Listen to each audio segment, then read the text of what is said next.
Matty Alou hit .291 for the Oakland A's, over 300 overall for the year. A very fine little player, good competitor, one of three brothers who played Major League Baseball and are still playing, as a matter of fact. Jesus, Matty, and with the New York Yankees, Felipe. So Matty, left-handed batter all the way, stands in. For the playoff series, he's batting .357. Around comes the arm, and the first pitch of the game is taken outside, ball one. Tigers have Rodriguez at third. He's playing shallow. Dick McAuliffe at shortstop. Tony Taylor at second base, and Norm Cash playing shallow at first. Bill Freehan behind the plate in a crouching position is almost as tall as Matty Alou standing up. Pitch it outside, ball two. Matty doesn't walk very much. He's been to the plate 14 times in this series and has not walked. The leadoff man, he has now worked the count, 2 balls and no strikes on Lolich. Lolich comes to the plate, and there's a drive to left center field. Duke Sam gets his first try, and it is caught one-handed over his head.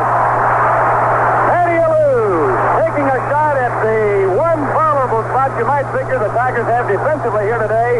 And Duke Sam's in left field, a catcher ordinarily, but Duke made the catch.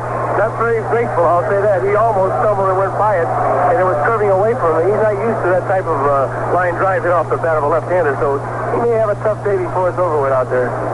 Dal Maxvill, the shortstop for the Oakland A's, is up now. Maxey's not had a hit in the series. He has now. The first pitch Lolich throws is drilled into left field.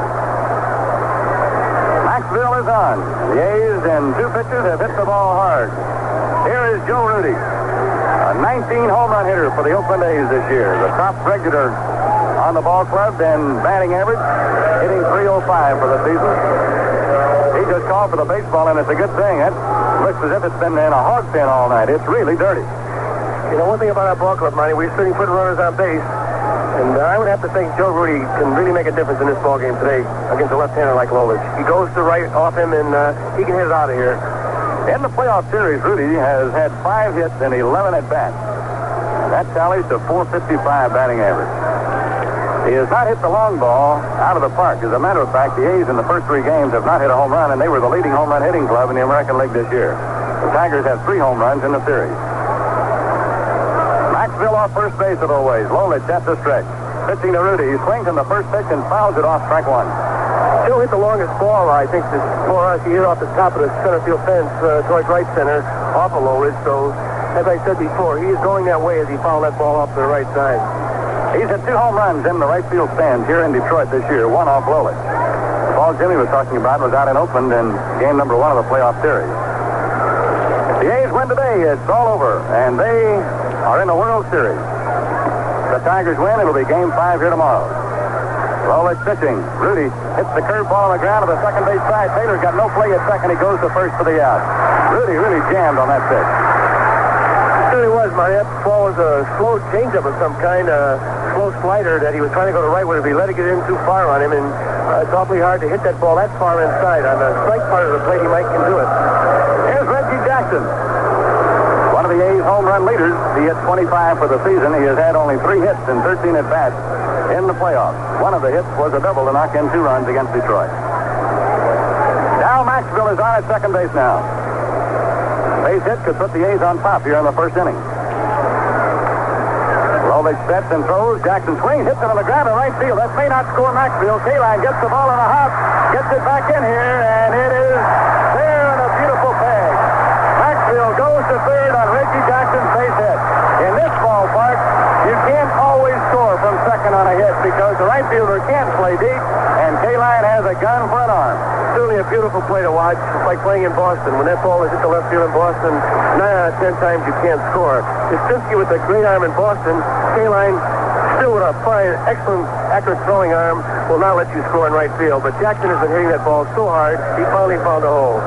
Dal Maxvill was stopped all the way at third base on a sharp line drive hit by Reggie Jackson. Reggie's hitting the ball sharply in this series. Not getting a whole lot of hits. He's over there right now talking to Norm Cash. Like a courtroom barrister going at it over there at the jury, and I'm sure Norm Cash is giving him a very sympathetic ear. Yeah, I'll bet he is too, but I know what he's saying to Cash is I can't understand how I can't hit that ball up in the air. He hasn't in a month. He hasn't hit the ball in the air in a long time.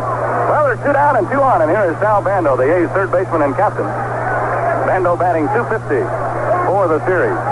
Hit .239 for the year, led the A's in runs batted in with 78, had 15 home runs. Jackson off first, Maxvill from third. Lolich pitches, and Bando rams it foul off third base. Everybody is hitting that ball hard so far off Lolich. In the early innings out in Oakland, in the first game of the series, Lolich was wild early. So maybe he has said to himself, I'm going to get that ball over here today. And he has gotten it over. And the A's have hit it hard. Matty Alou started it off with a line drive to deep left center field that Duke Sims managed to catch staggering. He's pitched so many innings this year, too. It might be telling on his arm. You can't tell. Guy pitched so many innings the other day, and all year long he's pitched over 300 innings. So he might be just coming to the time of the year where he's tiring a little bit. He got out of 5 jams in Oakland in game number 1 against right-handed batters with 2 men on base each time. And here he is with 2 on again today. 1 strike count. Here's the pitch to Bando. Strikes to the outside corner.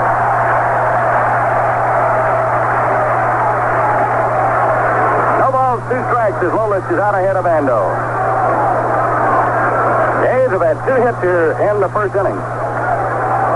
With a man at second and a hit, they still did not score. Jackson hit it too hard. Now let's see what Lolich does to Bando on a 0-2 count.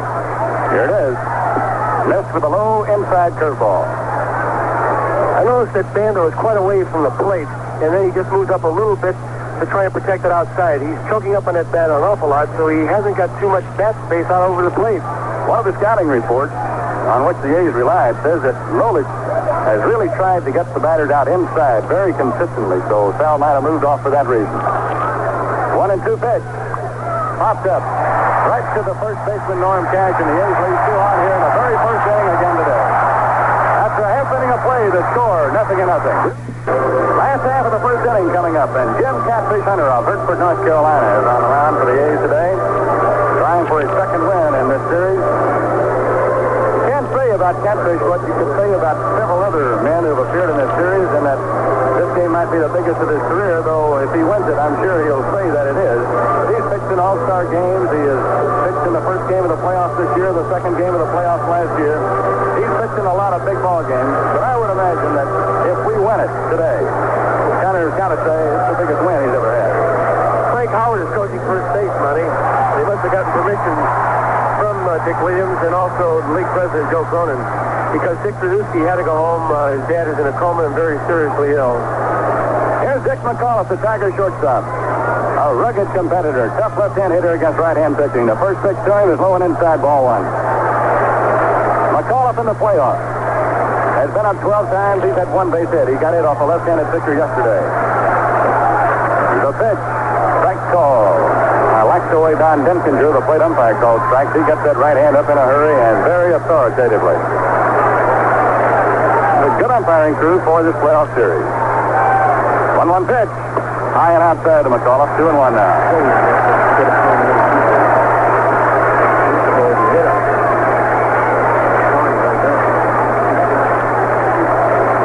Hunter's pitch to McAuliffe is fouled off the chest protector of Denkinger, and it's 2 balls, 2 strikes now. The A's starting right in today, as they ended up yesterday and started off yesterday, leaving men on base. They left 10 on yesterday. Against Lolich out in Oakland 5 different times in that first game, a very low-scoring game, eventually won by the A's in 11 innings, 3-2. 5 times Lolich had to get a right-handed A's batter out with 2 men on base.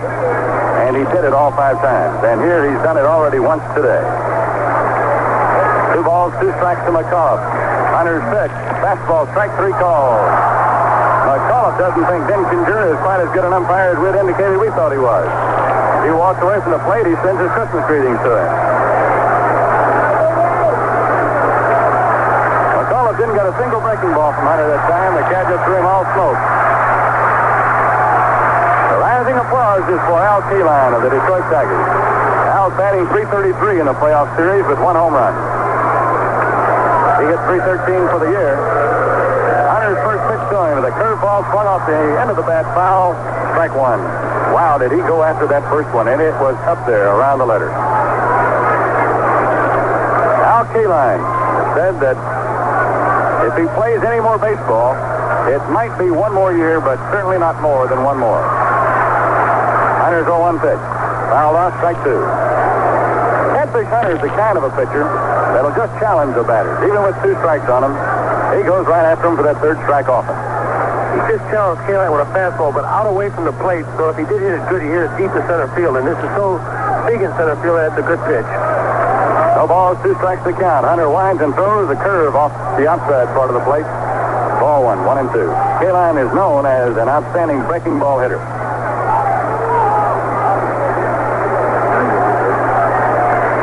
1-2 pitch. Ooh, just missed the outside corner. Tenace cocked his arm, started to throw that ball at third base. Sometimes the superstars of the game get a little bit wider ball zone than do some of the other guys. Ted Williams used to get 5 strikes. 2 balls, 2 strikes to count. We're in the last half of the first inning. Happy to have you with us today. The pitch on the way, curve outside and high at 3-2. So Hunter, after getting 2 quick strikes on Kaline, did not challenge him on the next 2. He's been trying to get Kaline to go for his pitch. 3-2, here is a battle. It's on the way. Fastball hit in the air, down the line in right field. That's close to the fence. Foul ball. Kaline hit one hard down the line in right at that short right field porch, only 325 feet away, and it landed about 2 feet foul. Kaline will protect the plate with 2 strikes and try to hit the ball up the middle, and that's what he did right there. That was a tough pitch for him to handle. It was moving away from him, and he hit it just on the outside part of the bat, which made it curve as it got down the line. The battle goes on between Jim Hunter and Al Kaline. Kaline, the youngest batting champion the American League ever had. He just turned 20 years old when he won it many years ago. Oh, the Tiger crowd very excited here already. The 3-2 pitch. Fastball fouled over our head and up into the second deck of Tiger Stadium. Completely enclosed ballpark, a wonderful place to view a baseball game. The seats are bad, though. When you sit on them, it's like sitting on a rock. They're so old. They have a lot of new seats in this ballpark now because after the Tigers clinched the Eastern Division Championship, fans in their exuberance tore out about 3,000. Pitch curve. Strike 3. Call to Kaline. Hunter busted an overhanded curveball off that outside corner. That was really something to see. So he has struck out McAuliffe, he has struck out Kaline, and now here's Duke Sims, who really gave the Tigers a shot in the arm with his bat. And he hit over 300 with the Tigers and playing 31 ball games for them. They picked him up from the Los Angeles Dodgers, where he had opened the National League season. Sims, a left-handed batter, a big guy, playing left field here today. I've never seen a catcher yet that can play the outfield too well, so before the day's out, he might be sure he's out there. Here's the pitch. Strike call. I'll tell you this, he stands right on top of home plate. He is up on the front part of the batter's box, towards the plate. 1 strike to count on the big batter. Hunter's pitch is a curve in the dirt. 1 ball, 1 strike. We have no score. The A's had a good opportunity again in the first inning today, but didn't make it. Sims, as he does so often when he's at the plate, steps off to the outside of the batter's box and uses a handkerchief to clean off his bifocals. Get a windshield wiper. 1 ball and 1 strike. Catfish throws, and there's a blooper down the left field line. It's going to be a base hit. Into the foul territory it goes. Sims has a blue double to left field.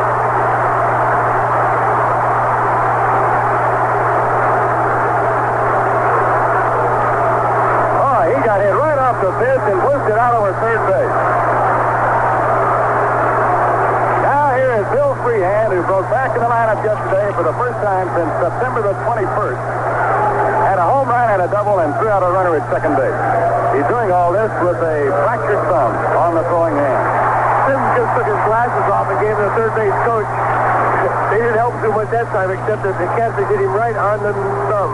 Boy, you've got to be strong to horse one out there like that. And he was standing right on the plate, as we mentioned a moment ago. Hunter challenged him, hit him right on the fist. And where they hit 2 A's batters, Rudi and Bando, strong right-handed hitters on the fifth in the first inning. They got jammed hard and didn't get hit. Sims did, and now he's in scoring position at second base. Bill Freehan up. Hunter's 6 to him. High pop fly ball. Out behind first base in foul ground. Mike Epstein's calling for it, backing up, wavering a little, but he's got it. Well, I've seen him waver a lot this year. I still haven't seen him drop one. In the first inning, no runs, 1 hit, 1 man left after an inning of play in Game 4 of the American League Championship Series. The score is Oakland nothing, Detroit nothing. I'd like to remind our listeners that following the completion of this game between the Tigers and the Oakland A's from Tiger Stadium, we will join the 5th and final deciding game in the playoff series between Cincinnati and Pittsburgh at Riverfront Stadium in Ohio. As soon as this game is over, we will join that one in progress. James Augustus Hunter is on the mound today for the Oakland A's. He is Oakland's other 20-game winner of a year ago, and he repeated again this year. Catfish cracked the benchmark for the first time in his pro career in 1971. He has the unique distinction of never having pitched in the minor leagues. Hunter also tied for 13th in the American League in ERA last year with a sparkling 2.96, and again this year he was right around that 2.8, 2.9 mark. He is a hard thrower. He has a tireless rotation on the mound. He throws almost every pitch with the same motion, and he's got great stuff, and when he's on form, he can pinpoint that ball just about where he wants. Mickey Lolich, the Tigers' top winning pitcher here the last few years. Pitches to Mike Epstein to start the second inning. Gene Tenace and Dick Green will bat.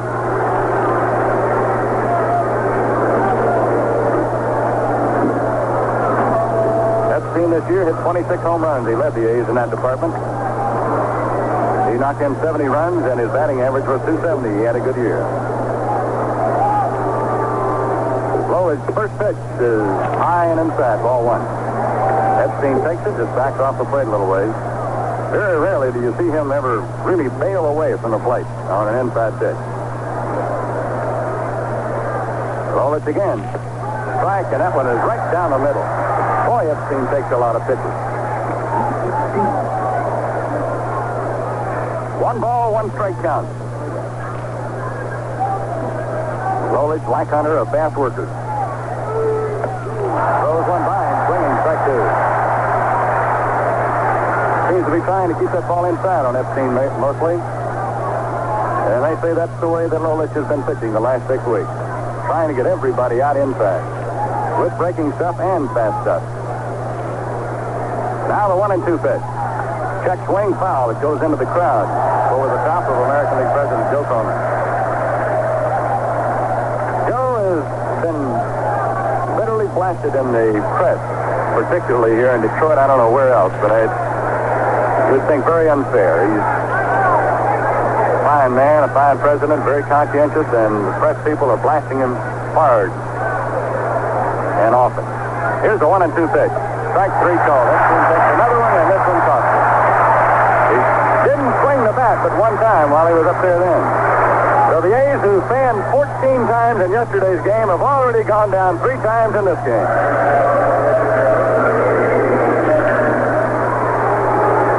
Here now is Gene Tenace.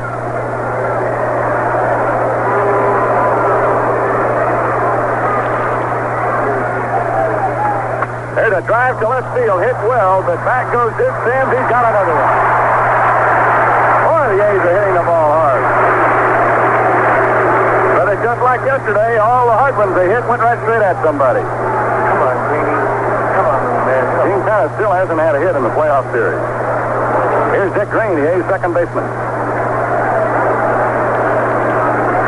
First inning, the A's got 2 hits and a line drive out. Now Tenace backs Sims up to the wall in left field. He just hit it anywhere around him. He can't get it, but both of them hit right at him. There's Green hitting one to right center field. That's going to be extra bases. Greeny touches first, heads to second. The ball is off the wall in right center field, and Dick Green's going to hold on right there. So Dick Green gets his first hit of the playoff series, a line drive into right center field, and very rarely have you seen Lolich hit any harder than he's been hit here so far. You know, when that ball was a breaking ball away from me here, real good, and Sims just showed me something. He came all the way in from left field as a catcher to back up third base. So they must have done some talking about this. They haven't been backing up too well in the series, but he was backing up third on that play. Well, that's After all, these guys are major league players. Sims has been around a long time, and catchers are supposed to be smart. Ask Yogi. Okay. Here's Jim Hunter now with a chance to put the A's on the scoreboard for the first time. Hunter had 1 hit and 3 at-bats in the first game of the series. Here's the pitch. There's a bouncing ball to third. Rodriguez has got it to first, and the A's lead another one. After an inning and a half, Oakland nothing, Detroit nothing. Well, once again, the Oakland A's demonstrate that they can hit the ball, but not when there are men on base. And counting yesterday and today, unofficially, we total up 13 men left on base and 14 strikeouts yesterday, and Epstein already has struck out today. Recapping, in case you just joined us, in the first inning, Alou line hard to left, Maxvill single to left. Rudi then bounced to second, Maxvill moving over to second base, but Bando popped up to Norm Cash at first. In the Tiger first inning, McAuliffe and Kaline both were caught looking at third strike. Sims then looped a double to the opposite field in the left field corner, but Freehan fouled out to Epstein along the first base line. No runs, 1 hit, no errors, and 1 left. And then in the top of the second, as you just heard, Epstein struck out looking at a third strike. Gene Tenace lined hard to left. Green doubled to the wall in deep right center, but the pitcher, Jim Catfish Hunter, bounced out to Aurelio Rodriguez at third, and that retired the side. We should be getting back to our game at Tiger Stadium in just a moment, with Monty Moore, Jim Woods, and Jim Pearsall assisting on the color commentary during the ball game and also filling in for an inning or two. Now let's get back.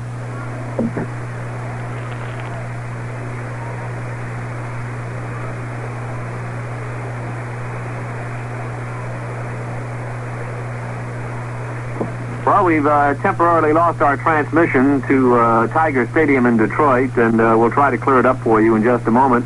We'll keep you posted on what's occurring so you don't miss on any of the action. Norm Cash is the batter, and Hunter's first pitch is swung on and missed for strike 1.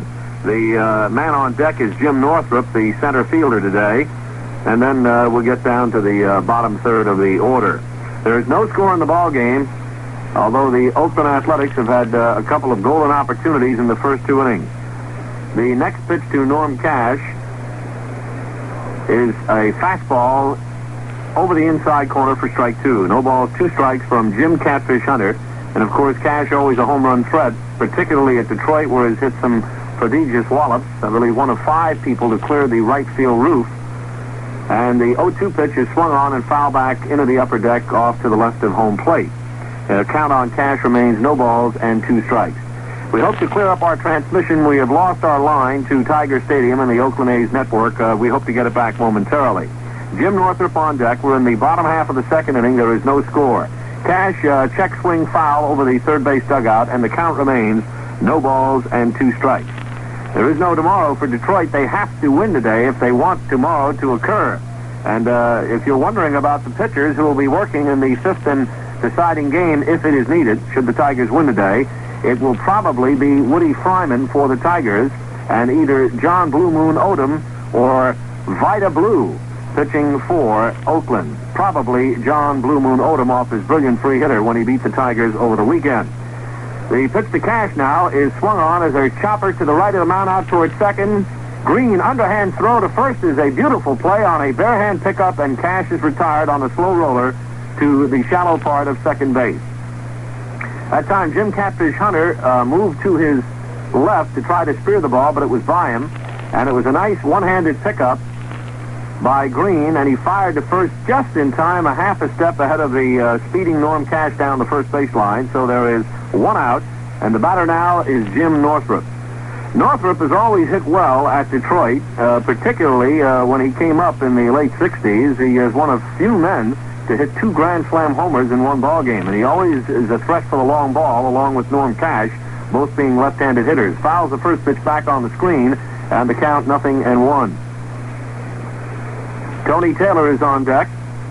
He'll bat in the number 7 slot. No score in the ball game. We're in the bottom half of inning number 2. The Tigers and the Oakland Athletics in game number 4. Hunter wants a new baseball and gets it from the home plate umpire. Not a capacity crowd at Tiger Stadium today. It is a work day, of course, the middle of the week, and the weather is not really the best. Here's a pitch down low, just over the inside corner, but down below the knees for ball one.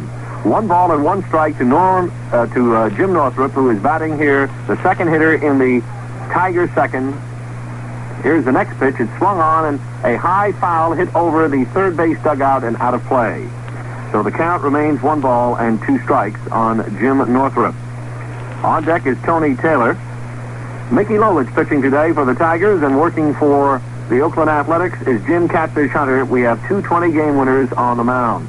And, of course, Mickey Lolich has been hit rather hard today, although they haven't scored off him, and it could be that those innings he has pitched this year, and they have been in the vicinity of 300-plus for the second year in a row, he just could be tiring, as Jim Pearsall pointed out. Now here's the pitch as we get our transmission back. Half and another chance to hit. 1 and 2 to Northrup. Strike 3, call. Hunter plays the fastball right by him on the inside corner. Gene Tenace moved in about a step and just put his glove right there, and Hunter just put it right in that glove.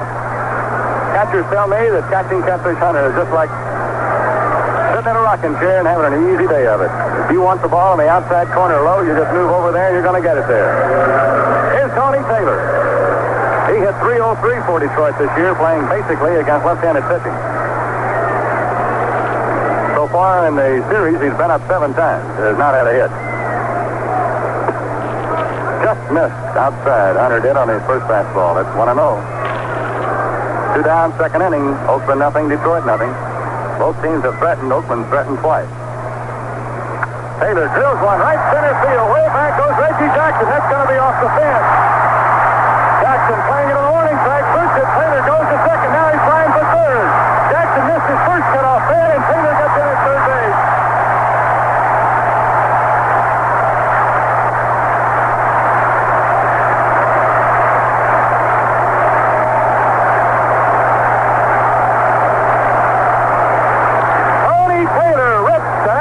To the wall in right center field. Reggie Jackson went over to the warning track, and as he has been doing all year, his foot slipped about the time he was going to pick the ball up. When he threw the ball in, he threw it right over his first cutoff man, Dick Green. They have given Jackson an error on the ball, mishandling it on the warning track. So it is a 2-base hit and an error on Reggie Jackson. They would have had a shot at Taylor if he'd have hit Green with his throw. That was not why the error was given, but he would have given him another chance at it. Looks like they're going to put Rodriguez on. Pitch to Lolich. With Mickey Lolich due to bat next, Rodriguez is at the plate now, and they're going to set, throw to first, figuring that Taylor missed first base. He did not. Now Dick Williams is coming out to talk to Hunter. Well, you got a choice here to make. Pitching to Rodriguez, who so far in this series has been up 11 times without a hit, or to try to get him here and have Lolich start off the next inning. So Dick Williams is going out to talk to Catfish Hunter as to what he would like to do.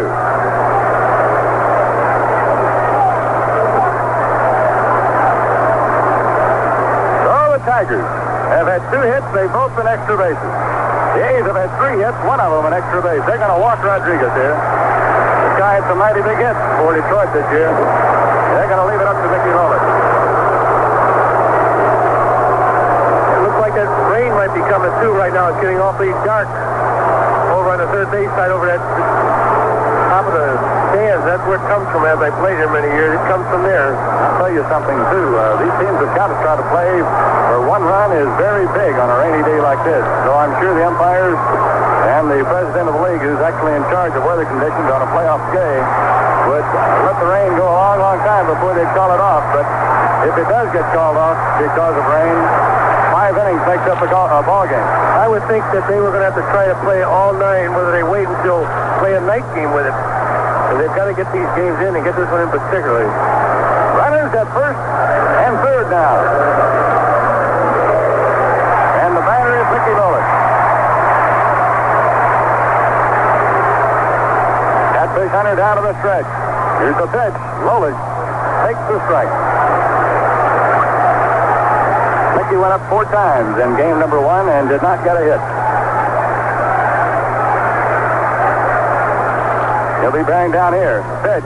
Strike 2 call to Lolich. are 2 down, and there are 2 on in inning number 2 in Detroit. And it is really getting cloudy now. Hunter on the stretch. Comes to the plate just outside a ball, and Lolich didn't go fishing.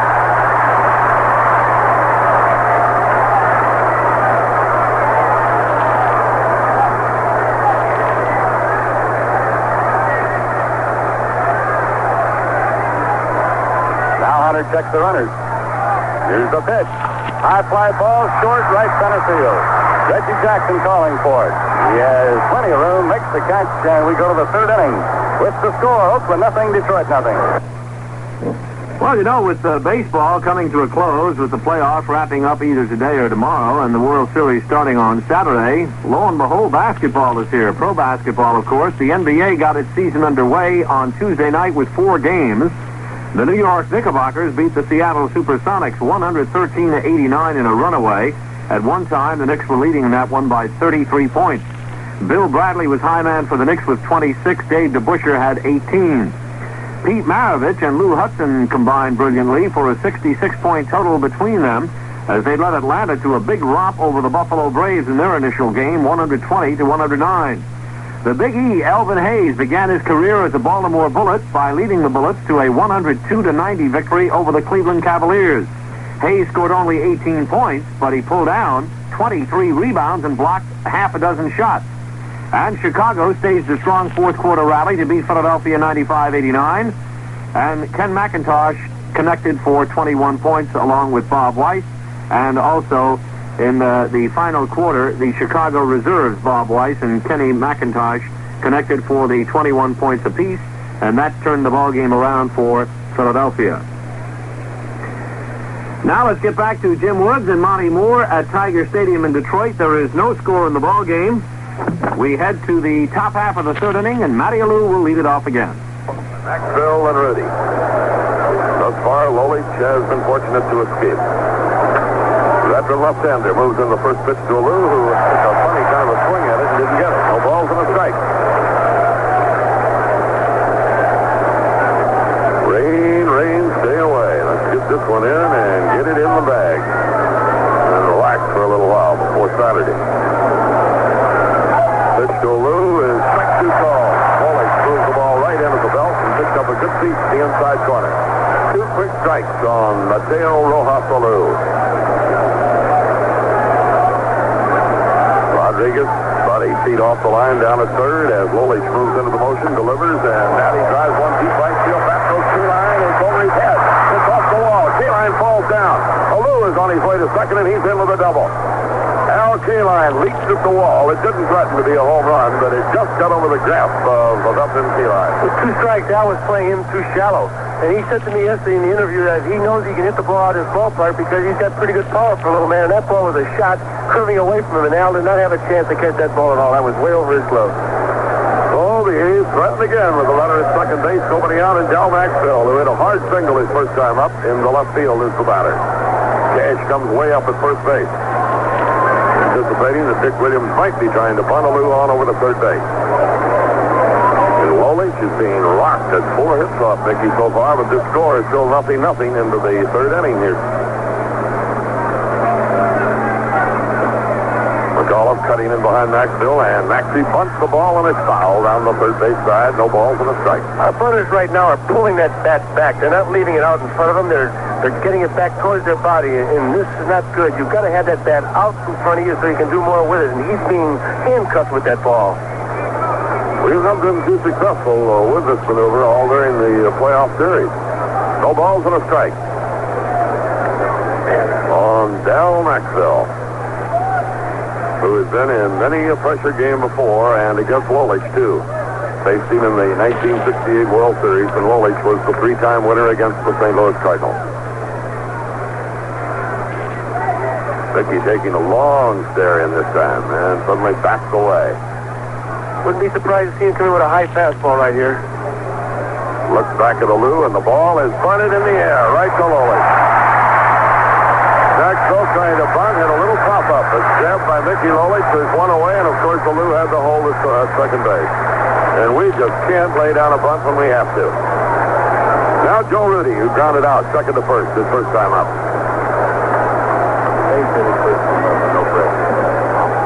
Easiest kind of a pop bunt, almost right back to Lolich. Freehan out to talk to him. Ball too high. You got to let that ball come down.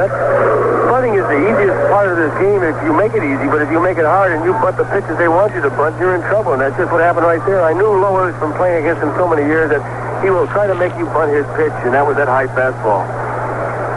Joe Rudi not yet in the batter's box. He was jammed on our pitch when he rolled out weakly in the first inning. Still no score. Alou perched out at second base. Outfield straight away. Sims a very fairly deep left field to Rudi. Pretty good hole between Rodriguez and McAuliffe. Rodriguez now a little closer towards the line, only about 6 feet off the line. Here's the delivery and a big bouncing ball to third base. They go back to second, and it's not Alou. Matty Alou wandered too far towards third base, and Rodriguez jammed it and fired it to Tony Taylor, and Alou was a dead bird trying to get back. 5-4 on the fielder's choice. 2 men are out, and we don't have a man in scoring position. Rudi is on at first. And the batter will be Reggie Jackson, who had a hard single his first time up. We're playing baseball right now like we forgot. Sure are. It is top championship baseball. To be absolutely frank about it. Everybody looking at these threatening skies now. It's just... He got the bunt in, the infielder had been in. That would have been a base hit. Yeah. Alou came a long ways down. Now Rodriguez was ready to throw the ball to first base. I think somebody hollered at him. All right, here's Reggie. Pitch to him. Moves over the outside corner for a strike. 0-1. No score, third inning. Alou started the inning with a double over Kaline's head, but now we've got 2 men out and Joe Rudi on at first and nothing in the bank yet. The A's have yet to score here in the Tiger Ballpark since the series of the playoff championship games moved in here. Time call for the moment.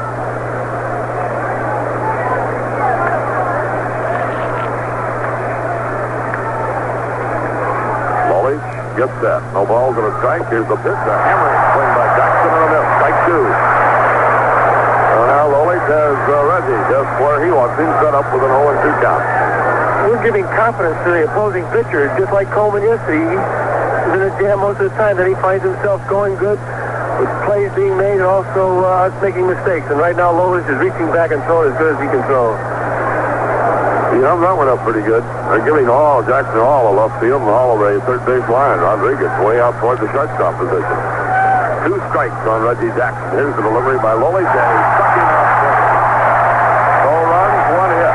No errors, a man left. We go to the bottom of the third, no score. Well, this is beginning to sound like a broken record. Every inning thus far, the A's have left at least a runner on. 2 in the first, 1 in the second, and 1 here in the third, a total of 4. So starting from their first inning at Detroit on Tuesday, they have now stranded 14 runners.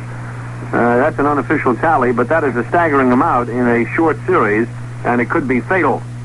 The Tigers will be coming up in the bottom of the third, and it'll be the top of the order, McAuliffe, Kaline, and then Duke Sims. Reminder once again that the game between the Pittsburgh Pirates and the Cincinnati Reds, the 5th and deciding game in their best-of-5 series, will be getting underway in approximately 45 minutes or so. And as soon as this game is over, we will switch our facilities to the Mutual Network, and Al Michaels and Joe Nuxall of the Cincinnati Reds Network at Riverfront Stadium for the completion of that ball game. We'll probably join somewhere in the first 3 or 4 innings of that contest. Cincinnati got back into the picture yesterday and is now tied up the series, so it's all on the line at Riverfront today. We come around to the top of the Tiger batting order. Dick McAuliffe called out on strike, and he voiced quite an objection to umpire taking 0 on the third strike call. He'll be followed by Kaline and Sims. It's going to be another one of those days. If the early innings are any indication. And here we go in the bottom half of the third. High fly ball, deep right field. Hit a long ways back to Lewis at the fence, and the hit swing off the side. Home run. Tigers lead 1-0.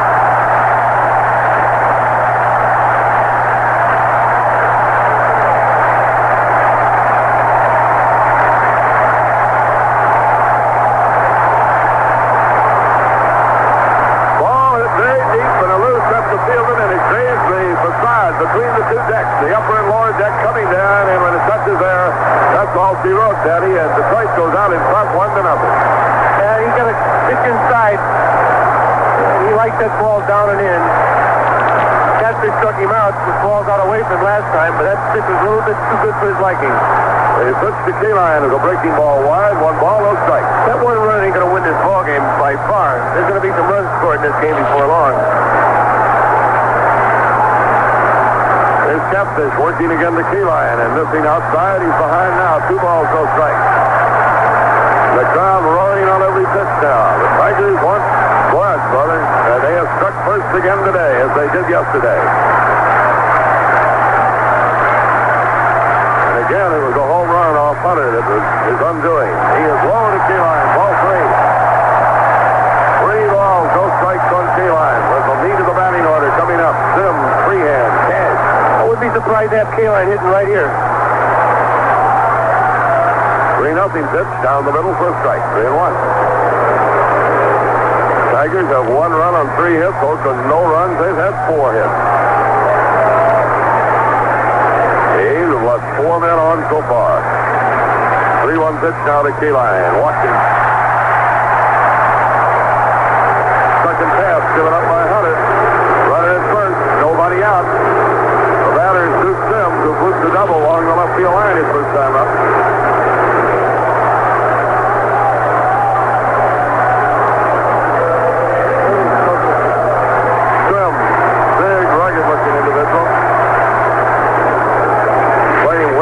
Right field. Rudy just gives him all a left field and has positioned himself almost into left center.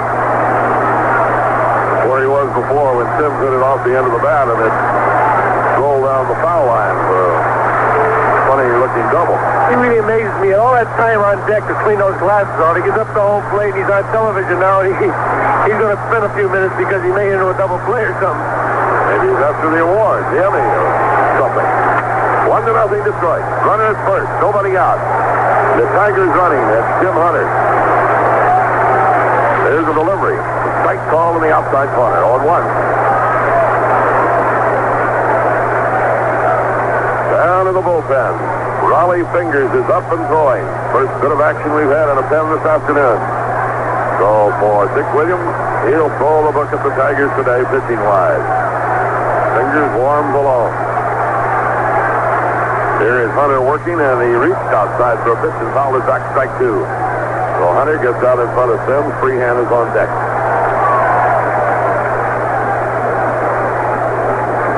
A's just haven't given any of their pitches their late the benefit of any working margin at all in the early innings. And goodness knows the chances galore all over the place have been squandered. You're getting down to the point where you can't squander them anymore. Because days and games are running short. 2 strikes on film. Epstein holding tight to Kaline. The delivery. Fly ball. Left field, left center rather, and Rudy in perfect position makes the catch. Joe was way over into left center and only had to move up a couple of steps to get it. Now Bill Freehan will bat. Fouled out to Mike Epstein his first time up. Dick McAuliffe, who had 1 hit in this playoff series so far, hit the facade for a home run. And that's the difference in the contest so far. The A's just haven't been hitting the long ball. They led the American League in home runs, but and then any forthcoming in this championship playoff. 1 on, 1 out. Hunter works to Freehan and is well under the knees for a ball. 1-0 the count. Cash will be next. Hunter landscaping at the mound. His fingers continues to pop the big net of Duncan down the right field line. Kaline, short lead over at first. He doesn't go, and the pitch foul back is going to be out of play.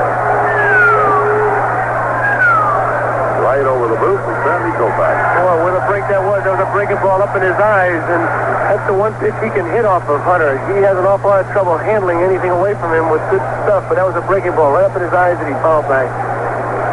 1 ball, 1 strike on the Tiger catcher, and the guy that along the Kaline has more or less been their leader down through the last several years. 1 man out. Hunter at the set position delivers. Freehan a pop fly down the left field line. It's going to be a tough play. Rudi coming for it and can't get it. The ball's off down there. Fell among Bando, Maxvill, and Rudi. And it calls for a pop fly single. Tigers have 2 on with only 1 man out. And the A's are just not executing it all today. Boy, Jim. And the A's are just not executing it all today. Boy, Jim, they talk about Campaneris. There's a play that he has and nobody even thinks about it. He goes out there and gets that ball standing up easy. Yeah, we are sorely missing Bert Campaneris in this one. Now Norm Cash, a tough guy for Hunter all the time. Will bat with 2 men on and only 1 away, and this place is in an uproar. Time is being called as Bando and Tenace will converge on the mound to talk to Hunter. Hard to believe a ball like that would fall in because it's got to be caught. There's no doubt in my mind. I think Maxvill didn't get a very good jump on it at all. Playing in double play position, but that ball was just so high that any shortstop generally gets over and makes an attempt, and he was nowhere near the ball.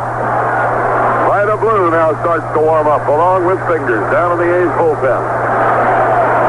Hunter hard pressed here in the 3rd, and the Tigers are cashing their opportunities in the A's heart. That's been the story in Detroit. Cash rolled out to Green his first time up. Here's the delivery, and it's low for a ball. 1-0 the count. Rudi way over in the left center field against Norm Cash. Jackson 5 steps in the right center field, and Alou back near the warning track.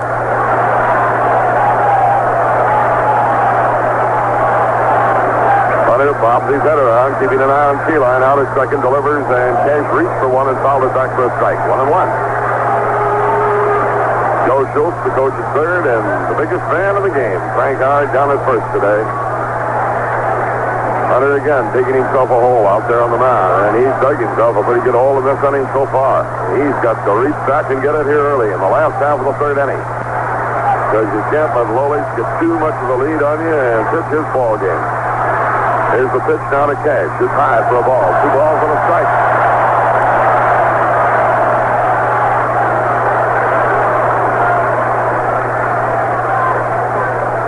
Cash with a lot of lamp black underneath his eyes. He certainly doesn't need it because of sunshine today. The sun is long gone, baby, and it's not coming back. I think Cash wears that playing golf. He wears it all the time. 2 balls, 1 strike. Kaline at second.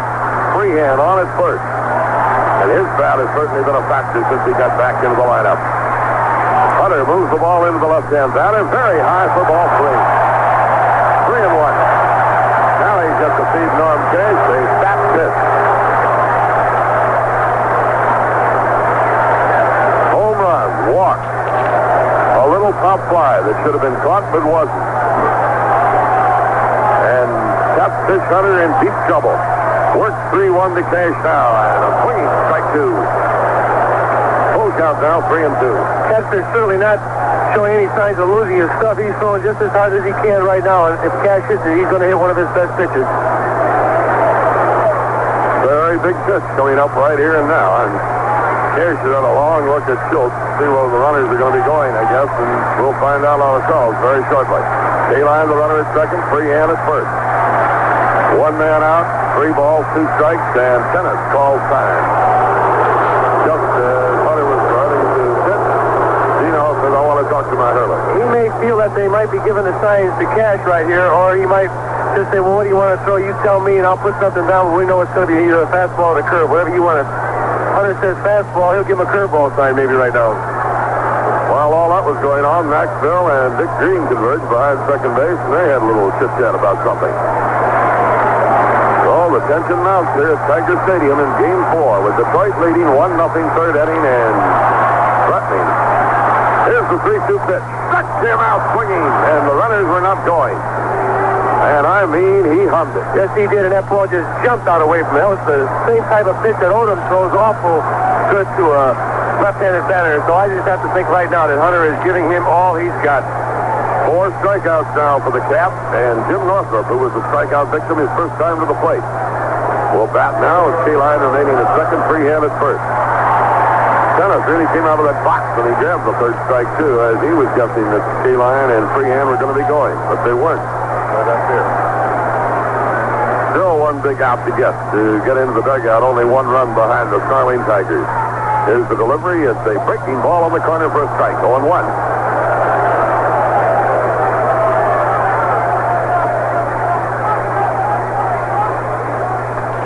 Northrup, lean, long, lanky, pretty good speed, and a fine defensive outfielder.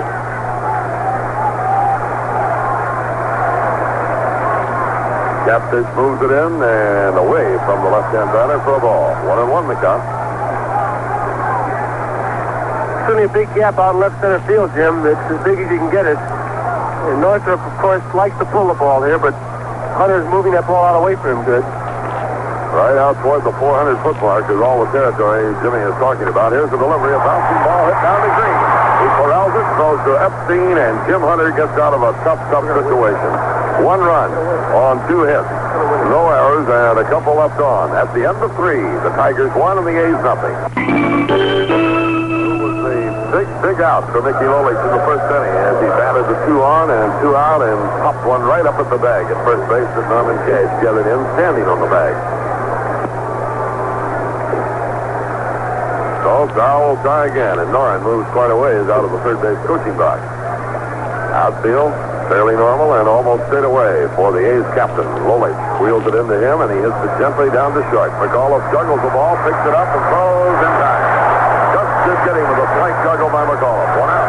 They can't do anything wrong. Here's a ball that he didn't even know he had. It looked like that ice cream cone we're talking about. He reached down once, he reached down again. This ball club here defensively is certainly not the ball club that should be beating us. Mike Epstein, who took a call third strike for Lolich's first strike out of the game. We'll try again here. 1-0 Detroit. We're in the 4th inning. The A's have stranded 4, and the Tigers have left 5 on thus far.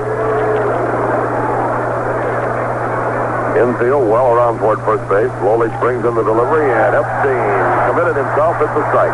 0-1 the count. This was very high. And Epstein wishes he had that one back. 0-1 the count. 1 out, bases empty. Veteran Lolich throws again, missing outside this time, and the count evens at a ball and a strike. Lolich certainly wanted that pitch. He really gave it that with the expression on his face. And he's pitching Mike up and in and out in the way. Tried a little bit of everything on him. The 1-1 delivery by Lolich is ripped out, foul back, strike 2, and now he's got him on the hook again. 1-2 the count. Gene Tenace is on deck. The A's have gone through 12 innings here in Detroit yesterday and today without a run crossing the plate.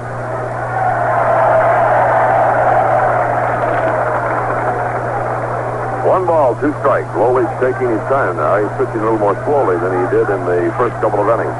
Brings it into Epstein and missed outside, ball 2. Post pitch. 2 balls, 2 strikes on the big first baseman.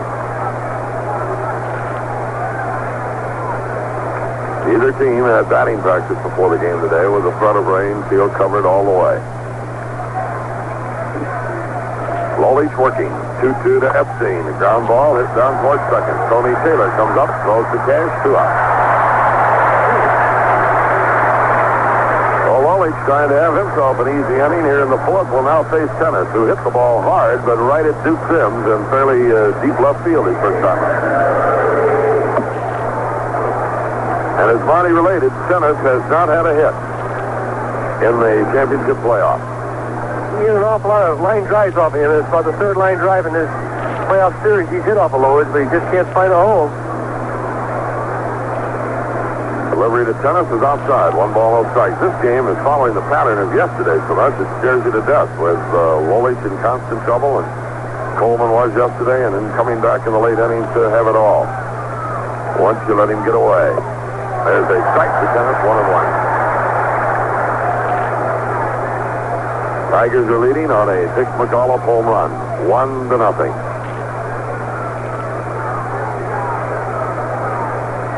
Lolich working here, 2 outs, nobody on, and Tenace swings and fouls It's strike 2. 1-2 the count. That's a breaking ball that was down and away from him. He looks to me like he's just jumping at that pitch right now. He seems to be so anxious. He can only get a blue base hit somewhere to get him back in the groove again. He finished the season hot, and then suddenly the bat went cold. Lolich down in front. 1 ball, 2 strikes, 2 men out. And no front riding for the A's here in the 4th inning. Here's Mickey's delivery to Gino, and it's strike 3 called. Tenace called out on strike. That's 3 for Lolich. 3 up, 3 down. We go to the bottom of the 4th. Tigers 1, A's nothing. 13 innings now without a score here in Detroit. And Jim Hunter will deal with the bottom end of the order here. Tony Taylor, who hit a long double off of him back in the 2nd inning, and got 3 off of it when Reggie Jackson played tic-tac-toe with center field with it. Taylor, Rodriguez, and Lolich. Tony not quite adjusted in the batter's box yet. He goes through quite a ritual before he stands in, too. Hunter waits for him and now pops in the first pitch and is fouled off out of play. No balls and a strike.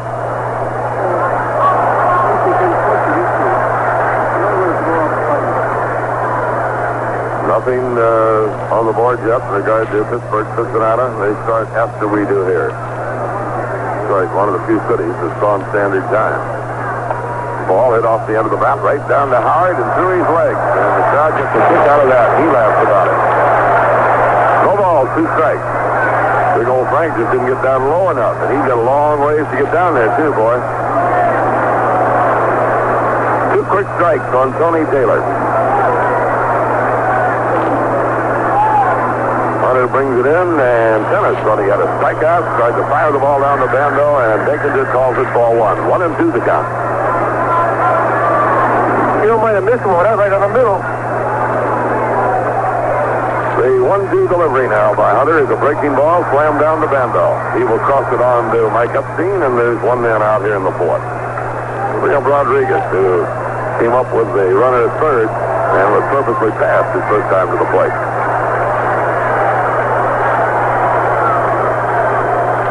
Crowd is about as quiet as it's been for a while now, with nothing much happening here in inning number 4. Aurelio Rodriguez.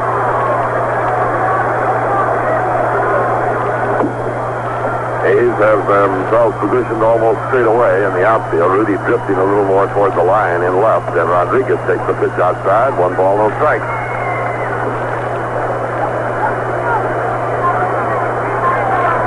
If this goes to a 5th game, it would be John Odom and Woody Simon for all the marbles tomorrow. Hope that does not happen. A shot foul down the 3rd base side and rolls all the way down to the Tiger bullpen. 1 ball, 1 strike.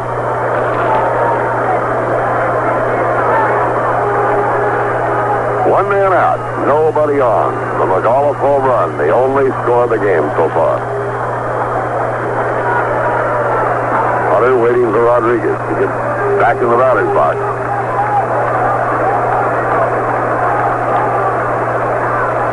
Long stare by the cap. He moves in now to the 3rd baseman, and a high pop foul down the 1st base side. Green coming, Epstein drifting back, and it is caught by Mike Epstein in a staggering one-handed fashion. 2 men out. Threw away to Lolich, who hit a 2-strike pitch in the very shallow center field of Jackson his first time up. The big hand for Lolich. The pitching of the Tigers. And the inability of the A's to come up with 2 base hits or to execute the simple maneuver of a bunt have cost them dearly thus far here in Detroit. To just state the plain, honest facts and tell it how it is. That's what's happened. Delivery to Lolich is grounded out toward Maxvill. He's up and on the 1st, an easy inning for the Cats. 3 up, 3 down. We go to the 5th inning. The Tigers lead 1-0. It's the top half of the 5th inning, and a game very similar to game number 1 of this series. Mickey Lolich carried a 1-0 lead in the late innings of that one, and then got a 2-1 lead in the top half of the 11th inning. Well, Kaline hit a home run. The A's came roaring back in the last of the 11th to score 2 runs and win the first game of the playoff series. Lolich has been in so much trouble in this series and every game he's pitched. It's hard to believe. He has settled down now and had a 1-2-3 inning for the first time in the game back in the fourth. He faces Dick Green now, who had a double his first time up.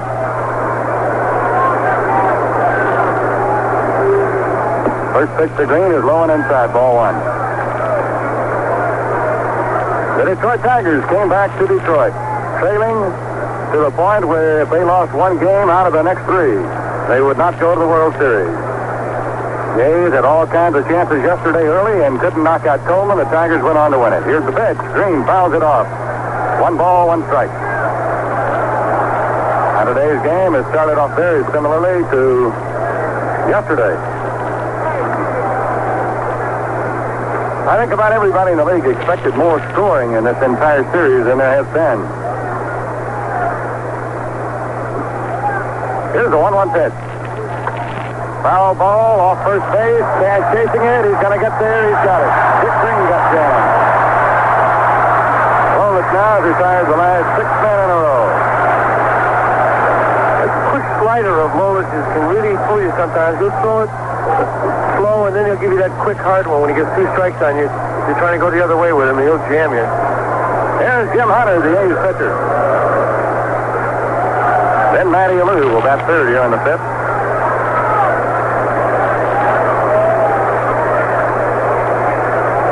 Each team has 4 hits, but the Tigers, Dick McAuliffe hit one off the facing of the upper deck for a home run. Hunter bangs one foul just off third base. Boy, he swings that bat. He almost had a home run that beat Lolich out in Oakland the other day, and it curved foul right at the last minute. 1 strike to count to Hunter. Lolich was wild over in Oakland the other day. He has not been wild at all here today. He started off throwing the ball right over the plate, and the A's were busting it, but couldn't sustain anything. Swinging, strike 2. So he's ahead of Hunter now at 0-2.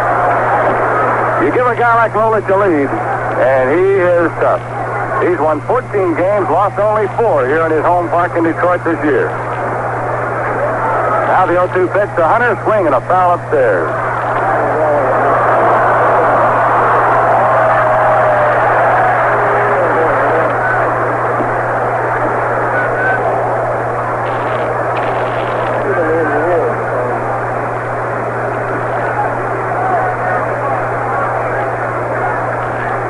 Takes the sign from Bill Freehan. And he comes to the plate again. Hunter takes the slider, call strike 3. 7 in a row now. Lolich getting that strikeout pitch over now. He looks like the pitcher that was a big winner here last year and again this year. After he got out of that jam in the first inning, another in the second, another in the third, the A's had runners at second base in all of those innings. One at third in the first. A leadoff double by Matty Alou in the third, and the failure for the 3rd time in 2 days in this series by Dal Maxvill, who's playing the absence of the suspended Campy Campaneris. Cost the A's a run at least in maybe a big inning. Here is Alou. Boy, is it getting dark here in Detroit. In more ways than one. Lolich pitches a slow curveball. That one looked like it really got away from him. It's always darkest before the dawn, the kind of phrase. I'm glad you thought of that. We needed something like that. Here's the 1-0 to Alou. Started to go and he didn't. He takes it low for ball 2.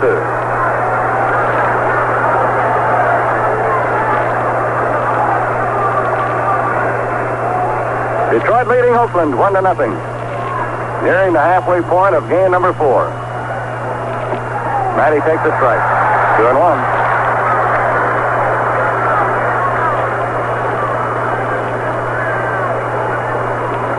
Crowd has gotten a little larger. And they may have more people than they had here yesterday after all. Here's the 2-1 pitch, and Alou hits it on a 1-hopper to the third baseman.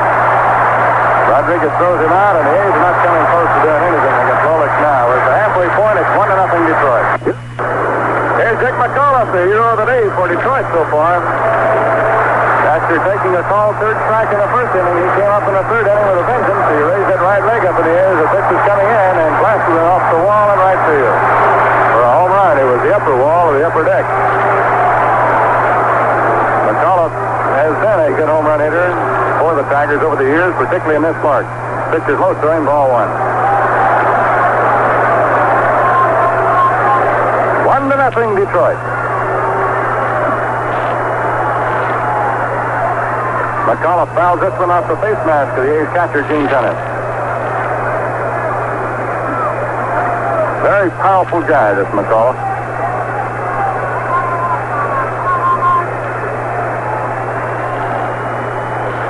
Well, I would imagine that if the Tigers hang on and win this one today, there won't be many seats around here tomorrow.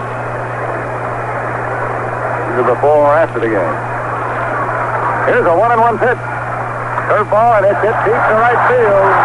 But this time it should be caught. Matty Alou's got plenty of room. He's got it. Anytime McAuliffe hits one in the air towards right in this park, it has a chance to go. There's one down. Here's Kaline. He was struck out and walked.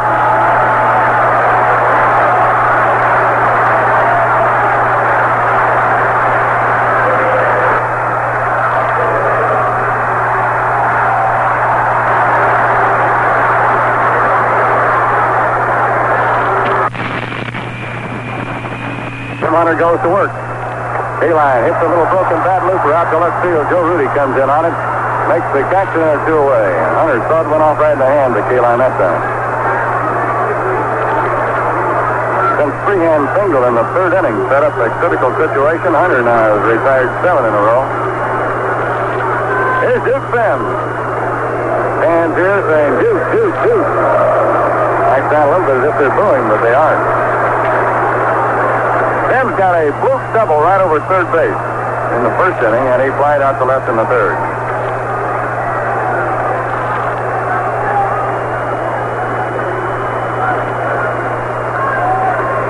Both teams in this series shooting the work, playing men out of position, and things like that to get a little offense. There's a drive to center field.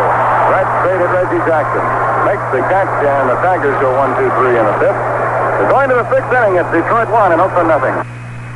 Well, they had a threat of bad weather at Tiger Stadium a few innings back. It was mentioned that the clouds were gathering, and the same problem seems to be about the Riverfront Stadium at Cincinnati. A threat of rain hung over today's deciding game, and it began to rain some 45 minutes before game time, just a little sprinkling, so the ground crew had to cover the infield at Cincinnati with the tarpaulin. Today's winner moves into the World Series against either Oakland or Detroit, depending on the outcome of today or tomorrow's ball game. Sparky Anderson, the Reds manager, went with the same lineup today he used for each of the 4 previous games, while the Pirates manager, Bill Freehan, who has done some shuffling, made only 1 change. 3rd baseman Richie Hebner and 2nd baseman Dave Cash, who batted 6th and 7th on Tuesday, have switched batting positions for today's game. Now, that game will be getting underway in approximately 10 or 15 minutes. And we'll keep you up to date, inning by inning, what's occurring there. And when this game between Oakland and Detroit is over, we will join the Reds and the Pirates in progress at Riverfront Stadium. Well, you've heard of the overexuberance of fans in Detroit. Here between innings, one of them has just run out onto the field and shaken the hands of all the Tigers. The gendarmes are out to get him. They'll take him out of the ballpark. Maybe he enjoyed the first few innings, but he won't see the last few. The Tigers have made a defensive change. They now have Jim Northrup playing left field. So Northrup is in for Duke Sims. George Hendrick is going in to pinch hit now for Dal Maxvill. So George Hendrick is batting for Maxvill. You can really see what the move of Campy Campaneris did to the Oakland A's. As a team, as a threat, offensively in particular, but he's also been missed defensively. And it's just such a tormenting thing to realize how long and how hard Campy Campaneris and all the A's have worked all these years to try to get into a World Series and get a 2-game lead in a best 3 out of 5 series. And in the last inning of a ball game, to have a pitcher hit Campaneris, and Campy is so riled that he throws a bat out that way and is suspended for the rest of the series. And it has really made a difference in these 2 games. Here's George Hendrick Pinch hitting now against Mickey Lolich. He swings on the first pitch and fouls it down. Strike one. It'll be Hendrick, Rudi, and Jackson for the A's here in the top half of inning number 6. Tim Cullen will be going into the game for Oakland.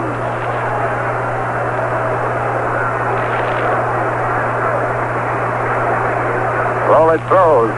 Hendrick takes the slider, called strike 2.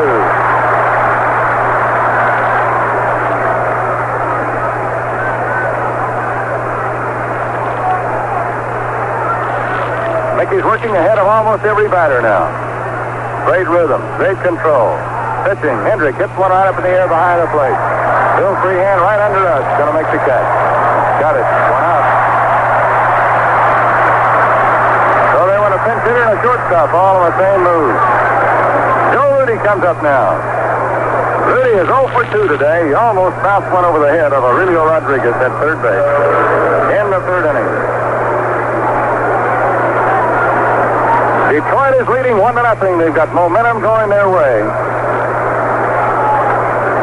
The A's have not scored in 14 1/3 innings here in Tiger Stadium.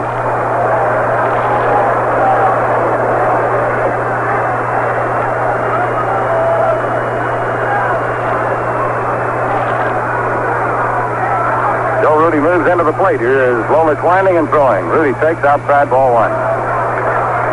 Keep thinking sometime in this series that the A's have led the league in home runs.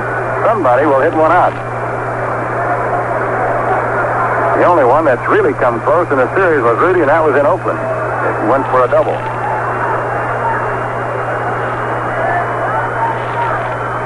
Lolich throws to Rudi. A slow breaking pitch inside. 2-0 now. The first batter he's been behind in a long time.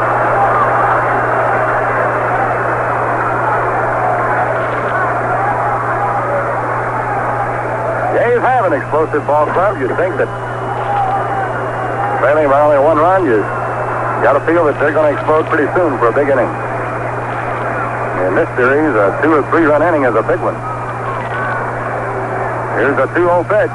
Rudi takes a look at a fastball. It cost him at the strike. Lolich making the good pitches, as did Coleman yesterday, many times on 3 and 1. When the batter's looking for the cripple, he didn't get it. He got that pitch right on the black part of the plate. Inside corner. And that's good pitching. Here's the 2-1. Rudi fouls it off. Rodriguez is really playing shallow on Rudi. He's funny to base hit against him yesterday.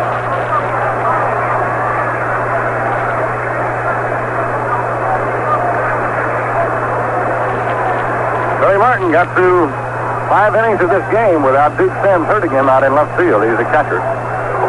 But now with the lead, he's going to Northrup, not taking any more chances. Stanley has gone to center. 2-2 to Rudi. Fouled off.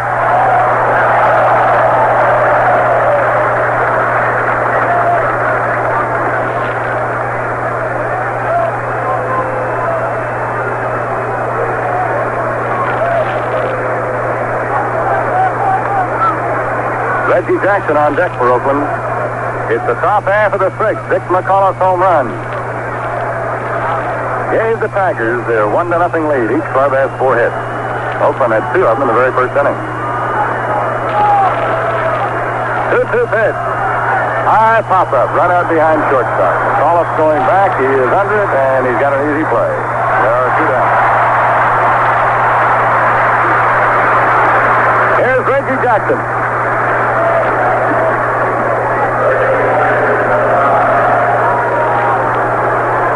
He got a base hit in the first inning with a runner at second base, but he hit it so hard and right straight to Al Kaline on 1 hop that the runner could not score. And that's the best threat Oakland has had. Third inning, Matty Alou led off with a double, but Maxvill failed to bunt.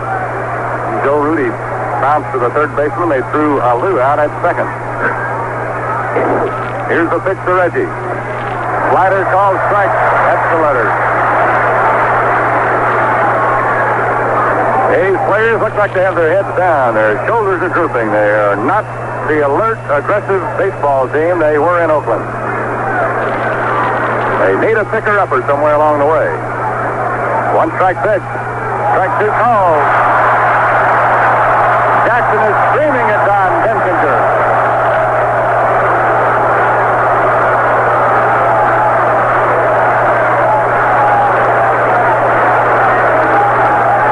Jackson really letting the plate umpire have a blast as he walked away from the plate. Lolich has got him 0-2. Jackson moves back in. Now the Tiger ace comes to the plate. Low and away. 1-2. Right where he wanted that one, hoping Jackson might chase it. They had 41,000 here yesterday. Looks like in that vicinity again this afternoon. A rain-threatening day. Lolich pitches. Jackson takes low and away, ball two. He's thrown him a couple of teasers out over that outside corner.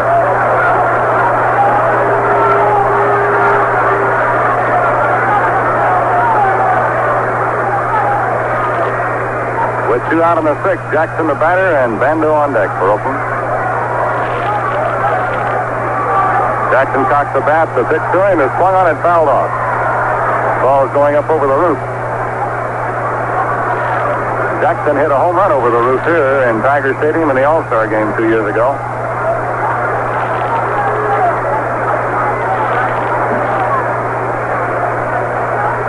He hasn't hit a home run in this ballpark this year.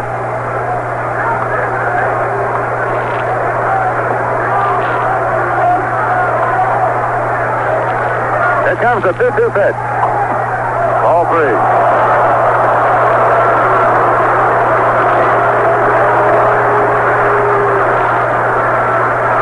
Who hasn't walked the batter in the whole game has gone to a 3-2 count on Reggie Jackson after having him 0-2.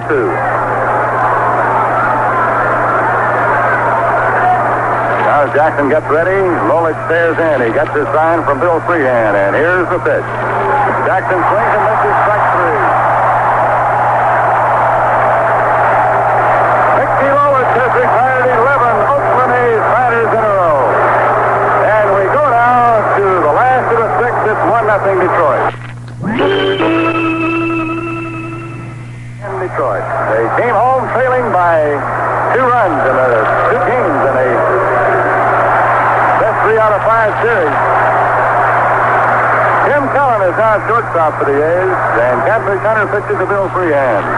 Curve strike call. Freehan got a pop fly single in the 3rd inning. He is 1 for 2 in this game, had 2 hits yesterday. Batting with a sponge taped around the handle of the bat. Here's a bouncing ball to short. Tim Cullen gets a tough play on his first try. Guns at the first in time for the out. Cullen has played very little shortstop for Oakland. The A's, at one time, had 4 men who played shortstop in the major league. Cullen, Campaneris, Maxvill, and Kubiak. Here's Norm Cash. He's grounded a second and struck out in this game.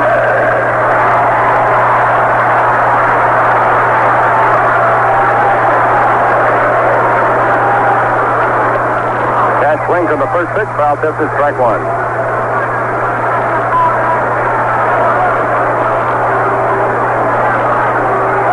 The Oakland A's have not scored a run in 15 innings here in Detroit. Here's Hunter pitching to Cash, and he swings through a fastball, strike two.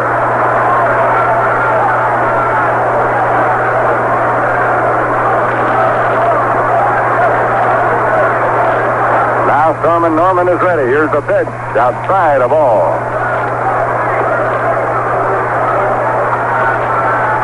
The lights are on in Detroit. The dark, dark day. Now the wind, the 1-2 pitch. Bouncing ball headed to right field. It's in there. Norm Cash gets one right off his shoe top in the hole between first and second. And with 1 out, there's 1 on. Here's Jim Northrup. Mike Epstein made a dive for that ball, but he couldn't get it.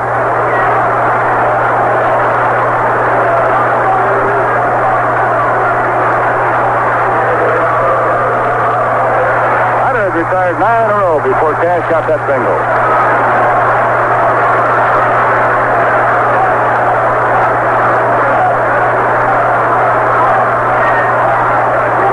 pitch to Northrup. Fouled off, strike one. Northrup today has been called out on strikes and grounded to second. Hunter's walked 2 batters. He has struck out 4. Tigers now have 5 hits in the game. Vida Blue, a left-hander. Raleigh Fingers, a right-hander, up in the Oakland bullpen. The 4th game of the championship series in the American League playoffs. The pitch. Ball went right straight through the strike zone, maybe a little low, and Gene Tenace must have been crossed up. He didn't catch that ball at all, and luckily it hit something and bounced right back out towards the mound. The runner holds on at first base.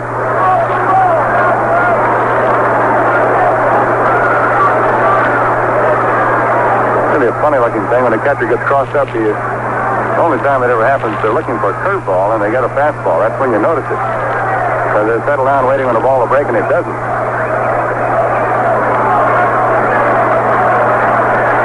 1 ball and 1 strike. Left-handed batter is up. He's infield, shifted around to the right a little bit. And the pitch to the plate fouled off. Oh, that Northrup. Really furious up at the plate right now. He thinks he got a pitch he could hit. Jim Northrup, a prematurely gray athlete. Got the long locks, as do many of the players today in the game. Detroit 1-0, and the Tigers have something going with 1 out here again in the 6th inning. The pitch, serve high, ball 2-2. Hunter pitched 8 innings against Detroit in Oakland in the first game of the series. The A's came on to win it in extra innings, 3-2 for a relief pitcher, Raleigh Fingers. Northrup swings at the bouncing ball to short. Cullen got it, throws to Green for 1, over to first. Double play just barely. Green lobbed that ball off second base to first with very little on it, and they almost didn't get it. So we have, for the Tigers in the 6th inning, no runs and 1 hit. Nobody left on, and the score after 6 innings of play is 1-0 Detroit. Fingers continues throwing down to the bullpen. Dave Duncan comes running in. Bando took a home run shot. He didn't get it. No balls and a strike.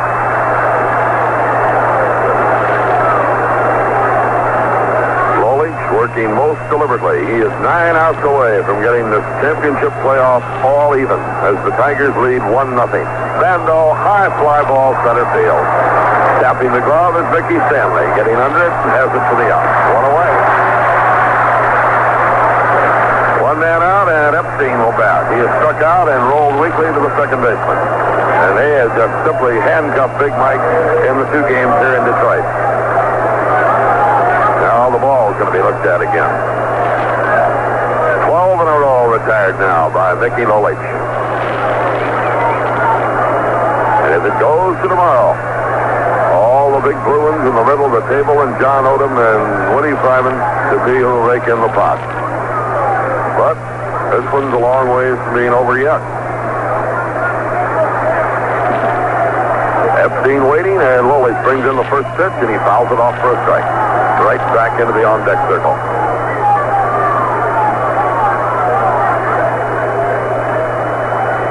We just haven't done any scoring for Hunter at all in the championship playoff. The game he worked in Oakland, which we won in 11 innings, or in this game here.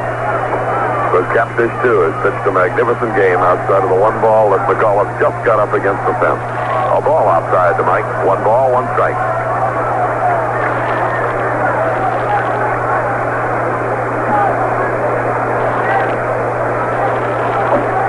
Studies the sign. Given to him by Bill Freehan. Brings it into Mike down low and away. 2-1 the count. Some of the umpires around in the stands did not agree with Dinkinger on that one.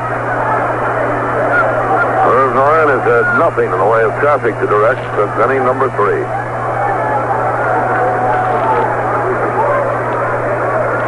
Two balls and a strike. Lolich delivers. There's a drive by Epstein. Way back. Going. Tie-ball game. Big Mike got a hold of one, and this game is even at 1-1. And I mean, it was a line drive shot. That pitch that was on the outside part of the plate, I don't think that umpire gave him the best of it, and Mike got his pitch and just ripped it. And Freehan really chewed him out about that pitch. He's been having a tough time back at that plate today. Mike danced down the third base line, jumped high in the air, and stepped on the plate and shakes the hands of Gene Tenace, who just stands in now. So the A's finally break through after 15 scoreless innings here. They've been a snake-bitten ball club in Tiger Stadium, and there was no doubt about the ball Epstein hit when it left the bat. It just jumped out of here. 1-1 the score, and that keeps Mr. Hunter right in there and maneuvering. Tenace takes the strike right down the middle, 0-1.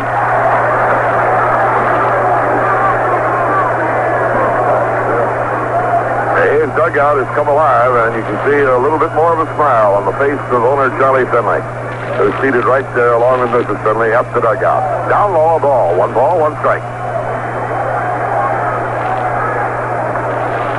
Duncan is moving into the on-deck circle now to bat for Dick Green. 1-1 on Tenace. One man out. Pitch to Gene is hit off the end of the bat foul down toward the Derek first, and it is 1-2.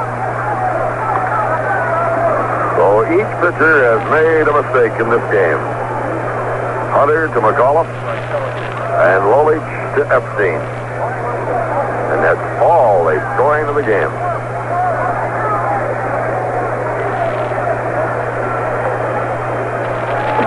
Here's the delivery, and it knocks Tenace back off the plate. 2 balls, 2 strikes.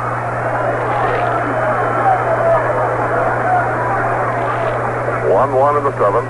Pittsburgh-Cincinnati game has not yet started. Pitch to Tenace, high foul ball, and with all the room here, it's going to be playable. Cash right in front of the Oakland dugout, gobbles it up, 2 men out. 2 away, and Dave Duncan will bat for Green. To take a shot at the inviting seats in left field. Duncan was a big strikeout victim yesterday when he came up in a pinch hitter's role. Getting plenty of pine tar on the bat, and Catfish Hunter moves in behind him. So this will take us down now to our last infielder. Ted Kubiak will have to go in at second base.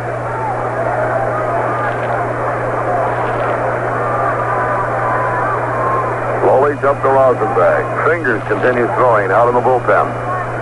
Ida Blue is down right now, but he has been warmed up twice prior to this, too. Oakland won, the Tigers won. 7th inning. I wonder what we do for catcher now if something happens.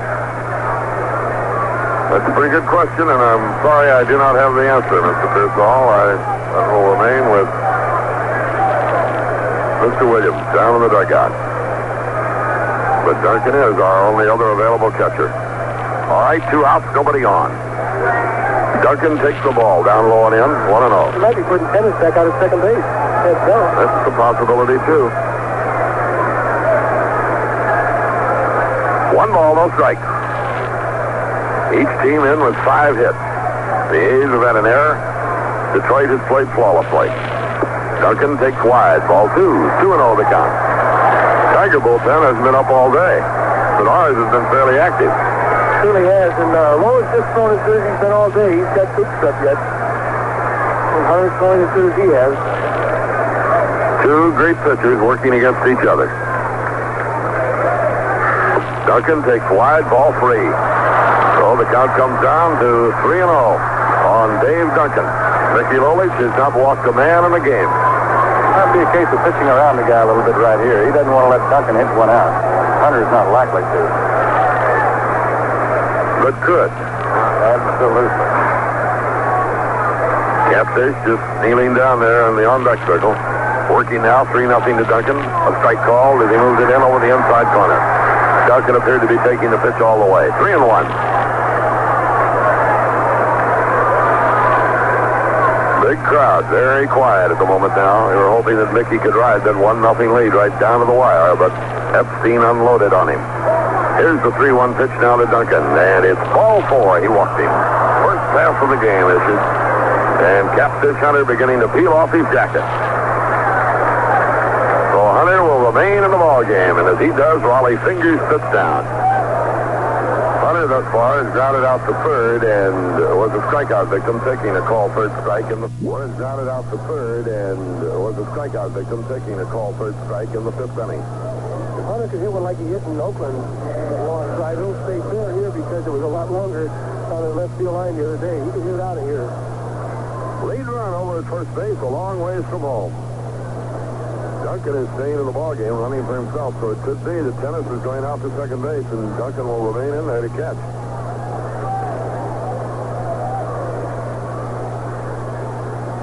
Lolich works to the Catfish and comes in high. 1 ball, no strike. Crowd mumbling and grumbling about that call, and Lolich just stands and stares at Denkinger. He thought he had that well under the shoulder level, but he did not get the strike call. 1-0 the count. A dark, dreary day in Detroit, but oh baby, how it can light up if the A's win this one. Hunter swings and misses. 1-1 they count. The A's hotel may never be the same as they are victorious in this game this afternoon.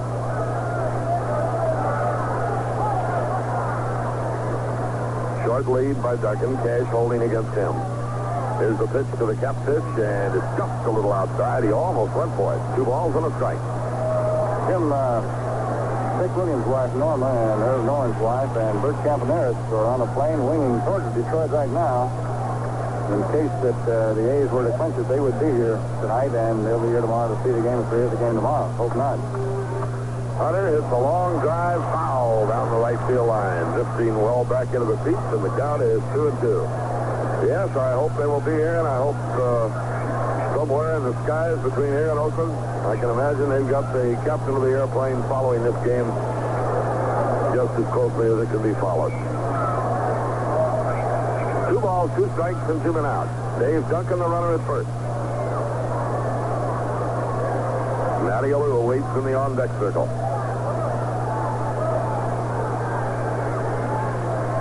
Jim Cullen will now be hitting in the number 2 spot, formerly occupied by Maxvill and Hendrick, who hit points.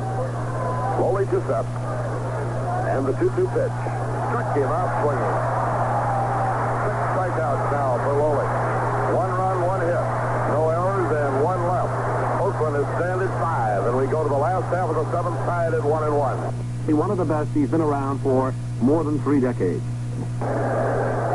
Dick Williams has made his move. He takes Gene Tenace from behind the plate, stations him at second base, and brings Dave Duncan in to stay in the ball game and catch. So Tenace has finished yesterday's game at second and was in the middle of a double play and turned it neatly. He's at second base today, and the leadoff batter is Tony Taylor. He's had 1 for 2. A long double up the right center field alley, his first time to the plate. You know, Duncan moving back there now changes the whole game around because Tenace and he both catch differently, but let's see what happens. Taylor ran up on the ball to bunt it, and Hunter delivers it low. 1 ball, no strike. Crowd has had their traditional 7th inning stretch, and they are really roaring around here in Tiger Stadium. 1-1 last half of the 7th inning, and you just couldn't ask for a better baseball game, my friends. Here's the delivery. Line drive, left field, Rudi on. He got it. Joe Rudi with a staggering catch that almost had him tumbling head over heels. Certainly a fine catch, still getting a good jump on a ball that was certainly breaking away from him, and it was sinking, and he made a fine catch. Stayed right with it, didn't try to catch it one-handed, tried to catch it two-handed so he can securely hold on to that ball. Boy, that ball gets by him, too. It is trouble for Hunter. Here's Rodriguez now. His walk was walked purposely and fouled out to Epstein. 1 man out of the 7th. Oakland will have the top end of the batting order up in inning number 8. But it's up to Catfish now. They're stumping seats and roaring, blowing horns and everything else around here.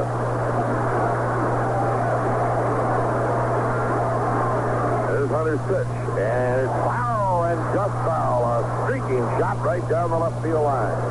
The attendance here today did not measure up to yesterday's. 37,615. Yesterday's was 41,100 or something. So they've missed a long ways by selling the Detroit ballpark out after all the papers here are on Oakland for the crowds we had out there. No balls and a strike on Rodriguez. 1 out, nobody on. Hunter works to the third baseman, and a little foul ball dumped over the roof on the first base side, strike 2. You know, Jim, one of the writers here started his column yesterday that said Oakland is a lousy franchise.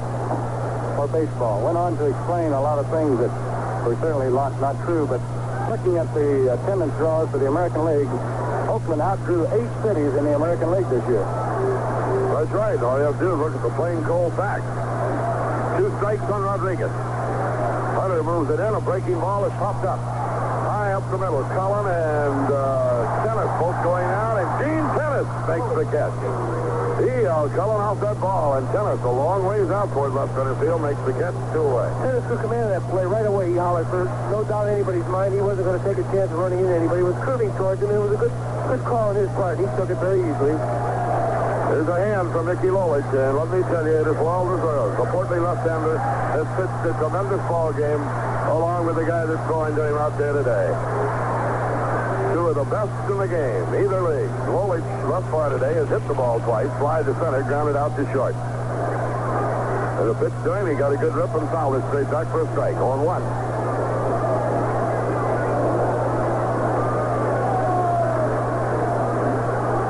On deck is McAuliffe, the man that nailed Hunter earlier. A swing and another foul ball hit down by Joe Schultz at third base. 2 quick strikes on Mickey Lolich. Hunter has whipped only 4 today, and he had those 4 strikeouts over the front 3 innings. He hasn't struck anybody out since the 3rd. Working 2 strikes now to Lolich and threw it into the dirt. 1-2. Lolich has hit a home run in a World Series game. Certainly shows that he can hit a home run, so you got to be awfully careful. Duncan now laying on the ground right out behind the plate.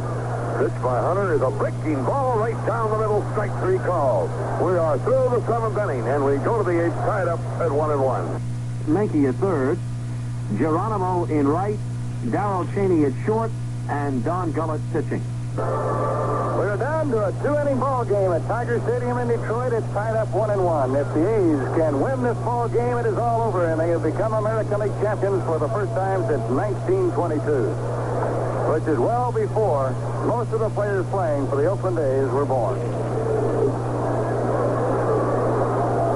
The Detroit Tigers were last in the World Series in 1968. If they win today, they will also have to win again tomorrow to get in it. Over in the National League playoffs at Cincinnati and Pittsburgh, they are not underway as yet. The winner there today, as they are tied up at 2-2 in their 5-game series, will go into the World Series representing the National League. Here's Matty Alou to start it off for the A's in the 8th inning. Lolich first pitch. Matty bunts it towards the third baseman who's laying back waiting for him. He throws him out. 1 down. Tiger third baseman Aurelio Rodriguez was laying for him perfectly that time. I don't think he was trying to put it at him. I think he was trying to put it at shortstop. He was hoping to get it towards the shortstop, but he got it just too far over towards third base. Rodriguez has been coming in towards the pitcher's mound on Alou throughout this series every time he squares around to bunt. Now a pinch hitter now for Tim Cullen. It's like Angel Manziel is coming out for the A's. So that means Ted Kubiak will go in and play shortstop for the A's. Dick Williams yesterday set a Major League playoff series record by using 20 of his available 24 men. The A's only have 24 men because Campy Campaneris was suspended for the bat throwing incident in game number 2 out in Oakland. Here is Angel Manziel, who hit 5 home runs for the Oakland A's during the course of the year.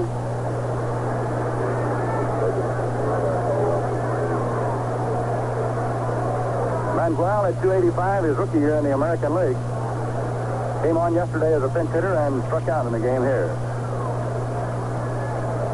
1 out, 8th inning, tied up 1 apiece.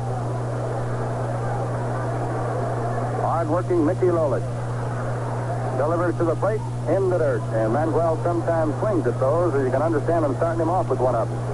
He struck out on a pitch yesterday that center field camera replay on television last night showed was about 3 feet outside in the dirt. 1-0 the count on Angel. Got good power. The pitch. There's a fly ball straight away center field. Easy play for Mickey Stanley. He hit him right on the fist with a pitch, and there are 2 down.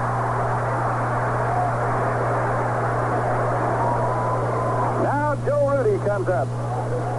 They have handled Rudi here today. Coming into this game, Rudi had 5 hits and 11 at-bats in the series, including 3 yesterday. He definitely has the power to hit one out, so Lolich will be working on him, you can bet. He has jammed him twice today.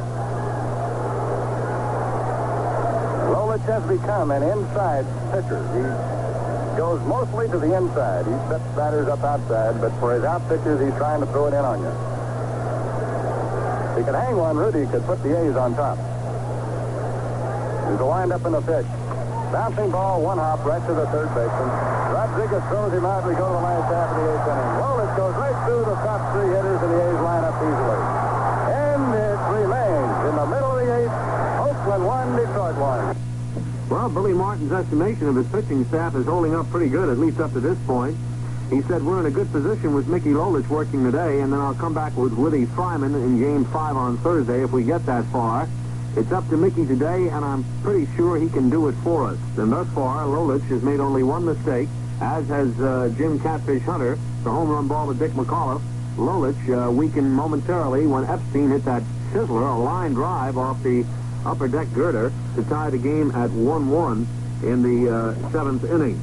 So the long ball has been the story in this ball game as far as all the scoring goes. The A's blew a couple of golden opportunities in the first three innings to get a run or two, but it was not to be. So we head to the bottom half of the eighth inning, and Jim Catfish Hunter will have to face some pretty tough hitters. Dick McAuliffe, who owns the only Tiger run, then Al Kaline, and that's Mr. Clutch, and then the always dangerous Duke Sims, who, as a strong left-hand batter, can reach those seats in right field pretty early. Now, here again is Monty Moore at Tiger Stadium. Well, it's Hold'em Hunter time as we go to the last half of the eighth inning. Dick McAuliffe, who got the Tigers their run with a home run in the third inning, will be followed by Al Kaline and Jim Northrup. Late innings of a low-scoring game at Tiger Stadium. Every batter is a threat.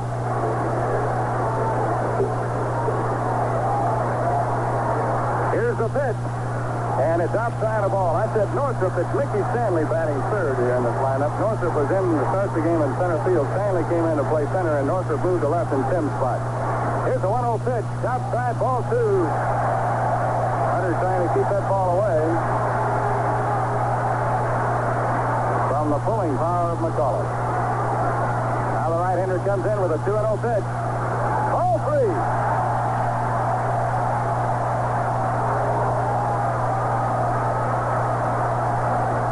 If the Tigers get a runner on, the crowd should help push him around. It's going to be a very, very vociferous one. Hunter winds, the crowd swelling in enthusiasm. A 3-0 pitch is ball four. Let's pause here for station identification. This is the Oakland A's Arco Radio Network. In service for you, this is SCN Radio, 790 and 1420 in the Canal Zone.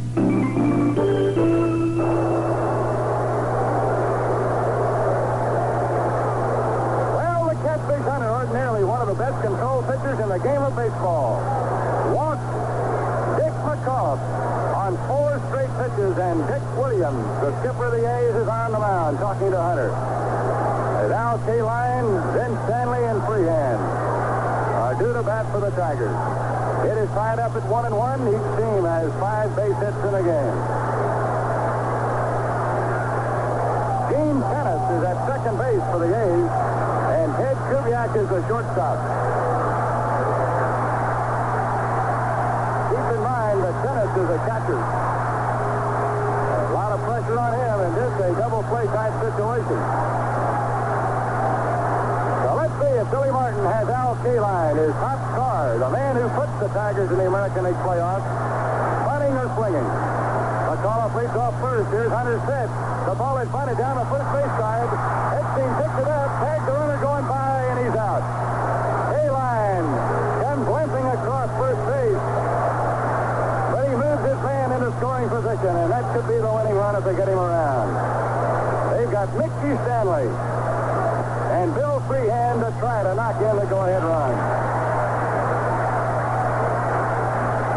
Kaline really getting back over to the dugout very slowly. He's getting a standing ovation for laying down a sacrifice bunt. But believe me, there's a lot more to that standing ovation than that bunt he just laid down. He's been laying them down for 20 years. gaining that respect. Here's Mickey Stanley of the Detroit Tigers with Dick McAuliffe leading off second base at 1 out. Hunter's pitch. Stanley swings over a curve, missing strike one. This is the best scoring threat the Tigers have had since the third inning of the game. Jim Hunter, known as the Catfish, delivers. Down ball. Deep shortstop. Kubiak got it. Going to first. Too late. They didn't get him, and the runner goes to third.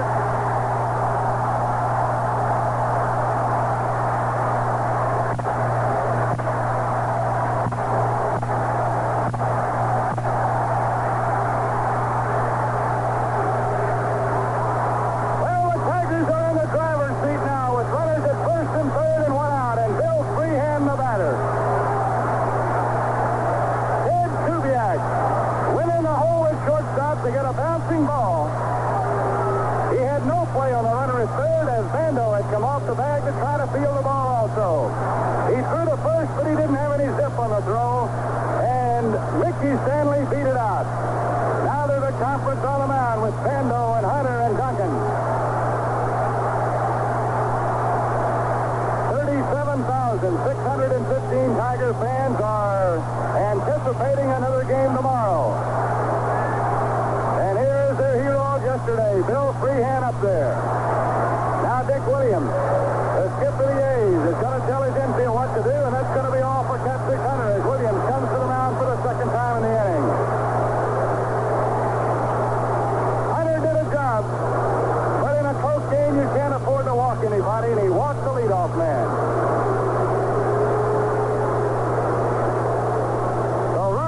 Who came out of the bullpen almost 70 times for the A's this year and pulled off some miracles, including one out in Oakland, where the Tigers had runners at first and third and nobody out.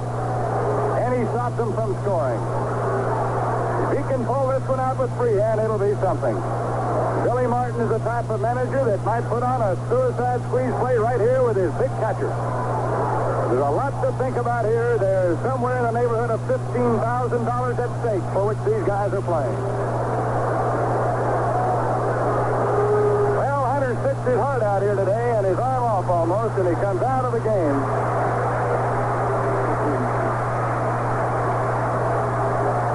A harmless-looking walk. But in a game like this, they're never harmless.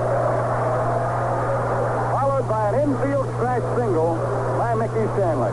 Charlie Finley just stood up and let Mr. Hunter know what he thought of. They gave him a big round of applause, yelled at him, and punched his fist at him. Good job, well done. Hunter pitches 7 in the third inning.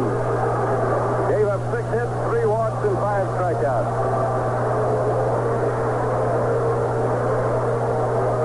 The Tigers put on the suicide squeeze bunt to try to get a man in with a left-handed batter at the plate out in Oakland. Third base coach Joe Schultz over talking to Dick McAuliffe, the runner at third. Dick Williams has had to set up an infield which is not the infield the A's have been using this year. And boy, you get in these close games and you really realize how much you miss Bert Campaneris, one of Major League Baseball's greatest shortstops. There's been 3 plays in this game already, including that one at the shortstop right there. He's got the arm by which he could have thrown out Stanley.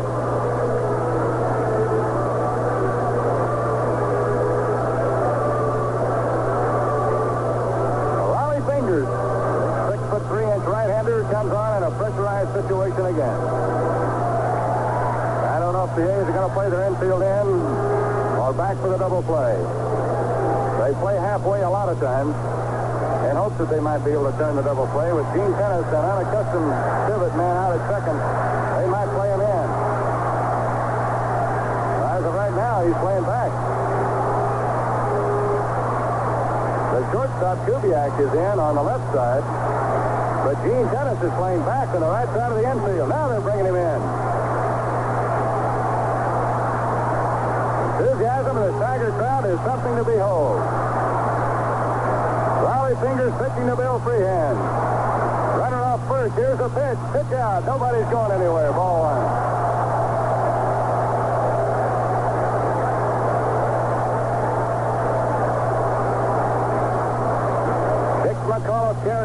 potential game-winning run at third. This is the last half of the 8th inning. Fingers at the waist. Here's the pitch. The runner's coming. The squeeze play is missed. Duncan running the runner back to third. He throws it to Bando. Bando now flags out Dick McAuliffe, who tried to knock the ball out of his hands again, but he couldn't do it out of Bando. Now Dick Williams is going out to complain to the umpires. McAuliffe, 2 days in a row here, has actually taken shots with his fist at A's runner, defensive men trying to tag him out. They put the suicide squeeze play on, and Freehan missed the bunt. Duncan ran McAuliffe back to third. He threw the ball to Bando. Bando came down the line, running McAuliffe towards the plate. McAuliffe then turned around and started back to Bando, and Sal socked a pretty good tag on him. The runner goes to second on the play, though. Dick Williams is yelling at plate umpire Don Dinkinger about interference. Obstruction really is the word. Well.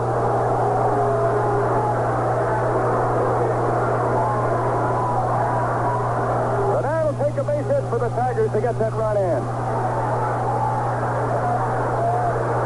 Dick Williams is out of the mound. He's going to talk to Raleigh Fingers here.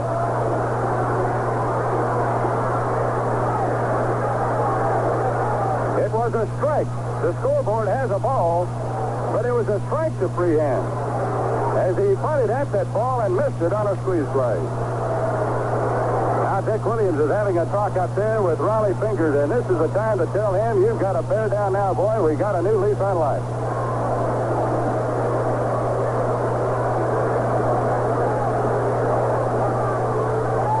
Last half of inning number 8.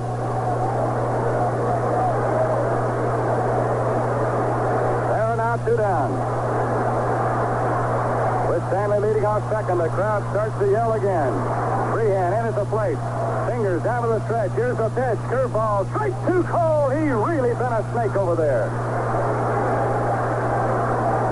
1 ball, 2 strikes to count on Freehan.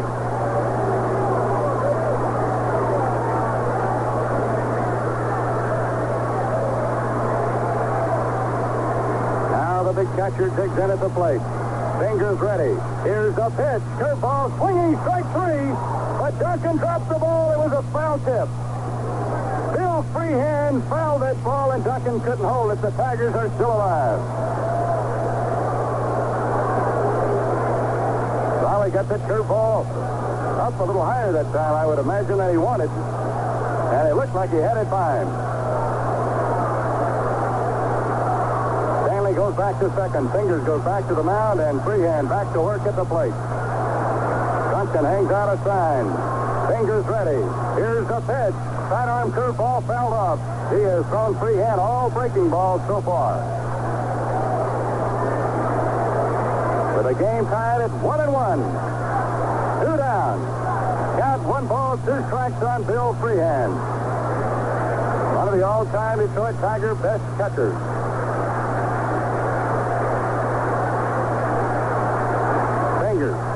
Gets the sign. He's set. He throws. Swinging strike 3. He got him. Raleigh Fingers, who must have ice water in his veins, strikes out Bill Freehan, and for the second time in this series, he came in to save an impossible situation for the Oakland A's. So the A's now maybe have a new lease, and we go to the 9th inning. It's still tied up 1-1. Take it out. Well, it's the top half of inning number 9. And the A's have Reggie Jackson, Sal Bando, and Mike Epstein. There's 3 big bombers up here in the 9th inning against Mickey Lolich. Lolich has been tough today. He has allowed only 5 base hits. One of them a home run by Mike Epstein. Catfish Hunter allowed only 6. One of them a homer by Dick McAuliffe. And that's where we stand as we go to the 9th. We're all of a sudden down to a 1-run ball game that could, a 1-inning ball game that could decide the American League Championship. Reggie Jackson of the Oakland A's moves into the batter's box in the top half of the 9th inning. Our game is tied at 1 apiece. Lolich has struck Jackson out twice in this ball game. Reggie singled in the first inning, so he's 1 for 3 today. It's been about a month since he hit a home run. Lolich winding. Here's the pitch. Swinging strike 1.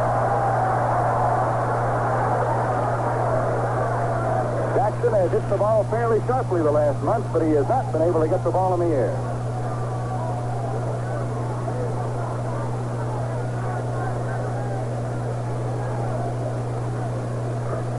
Fantastic job by Raleigh Fingers again today. Here's a one-strike pitch to Jackson.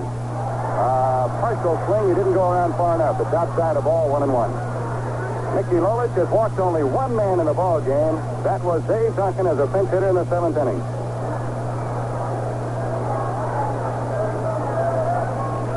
Jackson moves up to the plate. Jay's strong boy cocks the bat. Here's Lolich throwing. Jackson takes a curve, strike call. It's 1-2. Mickey Lolich hasn't given the A's batters since the 3rd inning very many pitches to hit. The A's have had only 2 runners since the 3rd inning. Here comes the 1-2 pitch. Outside, a wasted slider. It's 2 balls, 2 strikes. It only takes one big swing if Jackson could connect.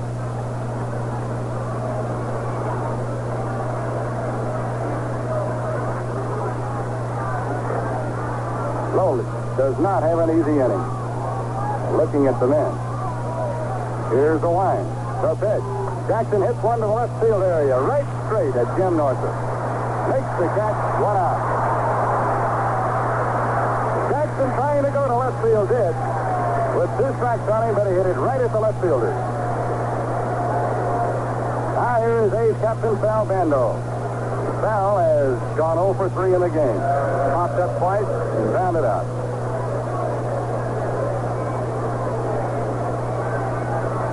Oakland and Detroit tied up 1-1. If the A's win, it's all over. If the Tigers win, they play again tomorrow. Here's the pitch to Bando. Low a ball. 1-0. Rodriguez playing a deep third base, and he's guarding the foul line on Bando. Here's the 1-0 pitch. Low a ball, and Lolich really wants to keep that ball down on Bando. Val can hit it out of the park. Vida Blues cranking up in the Oakland bullpen as the Tigers have 2 left-handed batters to start the 9th inning. Here's a 2-0 pitch to Sal Bando. Bouncing ball to the third baseman deep. He spears it. He's throwing the first in the dirt, but Cash saves him. He digs it out. 2 down. And Mickey Lolich is 2/3 of the way home here in the 9th inning against the lead of the A's batting order. Here's Mike Epstein. He struck him out once. He got him on a grounder once, but in the 7th inning, Epstein blasted one off the facing of the upper deck to tie the ball game.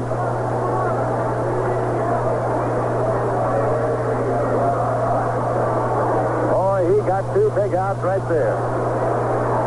The A's are just not hitting the ball in this series.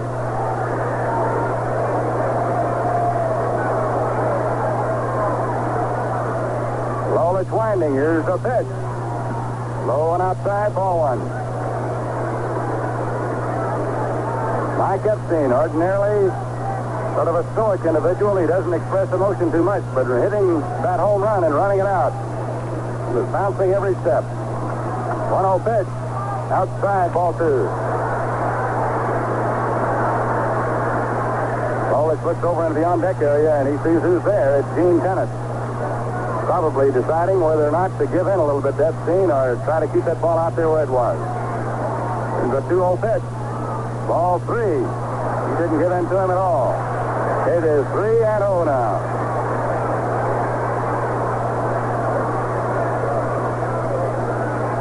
Two out. Top half of the 9th inning. The suspense is really something.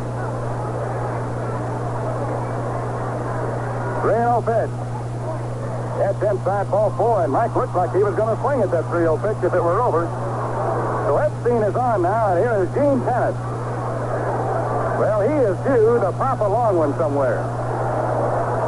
Tenace has not had a hit in this series. Billy Martin is coming out to talk to Lolich now. As they start somebody to work in the Tiger bullpen for the first time in the ball game, and it's the left-hander John Hiller.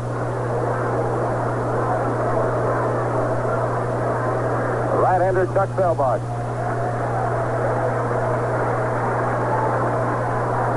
Well, whatever Martin had to say to Lolich, he says it in a hurry. He's gone back into the dugout. Lolich has walked only 2 men. Out of respect to both of them, Duncan and Epstein. Now Epstein running off first base. Here's the pitch to Tenace. High, a fastball outside. It's 1-0, and it looks as if he probably told Mr. Lolich, don't give this guy anything he can pull.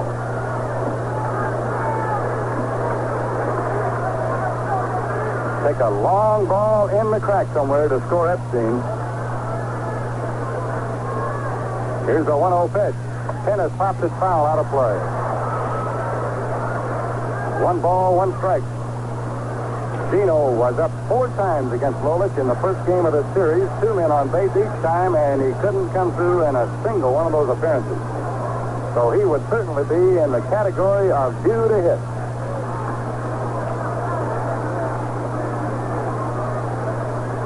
A lot of money at stake.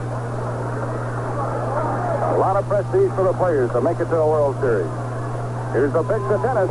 High, a ball. It is 2-1. The A's haven't really had a scoring opportunity since inning number 3 when Matty Alou led off with a double, and the A's failed to move him past second base. Epstein hit one out, and that's the only score of the game for Oakland. Now Big Mike leads off first base. Cash holding against him. Here's the pitch to Tenace. Here's a drive to center field. Over for it is Stanley. He's got it. And we go to the last half of the 9th inning, tied up 1-1.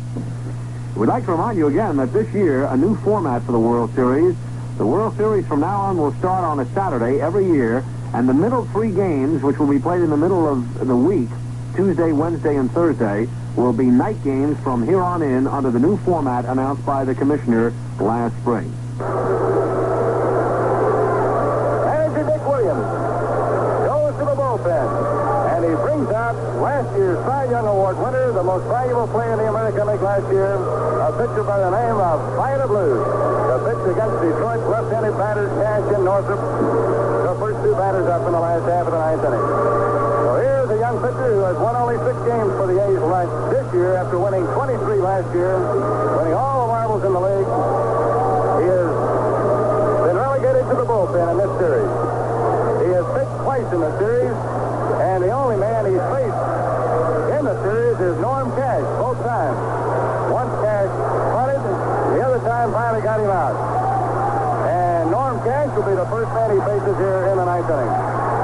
It is sudden death if Detroit scores here. The 4th game of the American League Championship Playoff Series.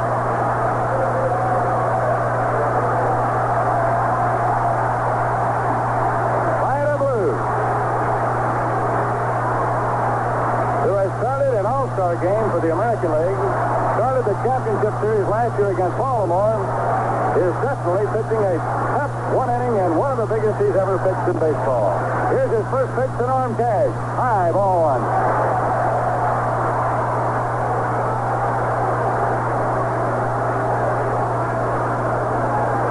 Young left-hander from Mansfield, Louisiana. Goes to the windup. Here's the pitch. Strike called. It's 1-1 to Norm Cash, who's got to lead the league in chewing gum. Boy, he really works on it.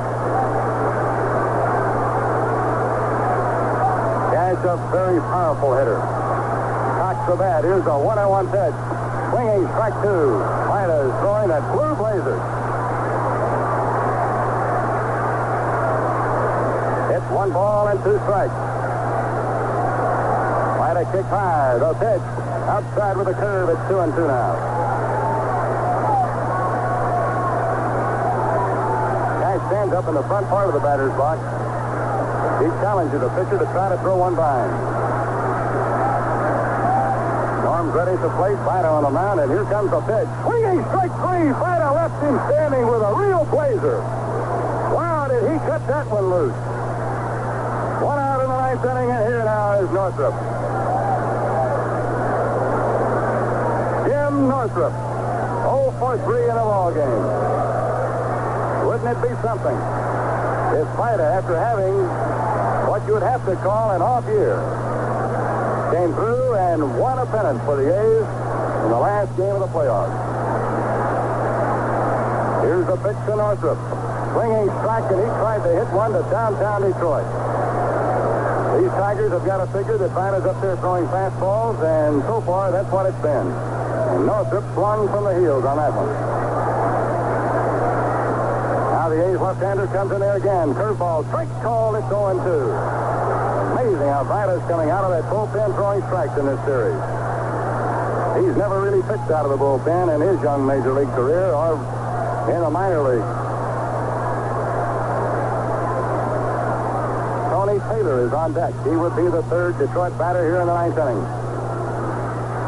Game is tied at 1 apiece. The Tigers have to win to stay alive. A win for the A's, and they'll have quite a happy night in Detroit. Vida's 0-2 pitch on the way. Curveball just outside. It is 1-2. Dave Duncan, a veteran catcher behind the plate. Calling the signs for Vida. A quick worker. Here's the pitch. High with a fastball. It's 2-2 now. Vida kind of lost his rhythm on that one. Almost fell off the mound when he threw it. Maybe trying to get a little extra on it. Jim Northrup of the Tigers at the plate. Vida's 2-2 delivery is on the way. Swinging strike three. He's got him overmatched right now. So there's 2 down in the ninth inning. And the batter is Tony Taylor, a .303 hitter for Detroit this year.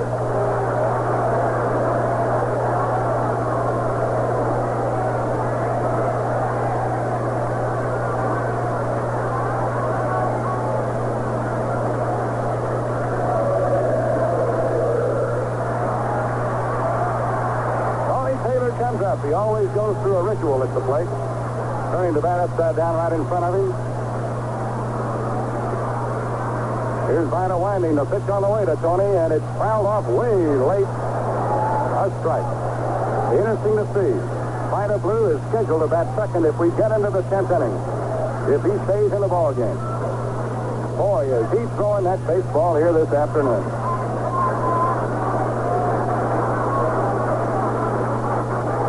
Bando right on the line at third. Here's the pitch. Swinging, strike 2. You talk about a blue place. As hard as I've seen him throw in here, I've been with you, Monty. I've never seen him throw this hard. Jim Wood has heard us talk about Vida's speed. He has not seen it this year, but he has just told you he is really bringing it today. Well, if you're going to bring it, this has got to be that kind of a day. The wind, the 0-2 pitch. Line drive, right field, base hit. Over for it is Matty Alou. Taylor's going to try for 2. Here goes the throw. It's close to second. He makes it.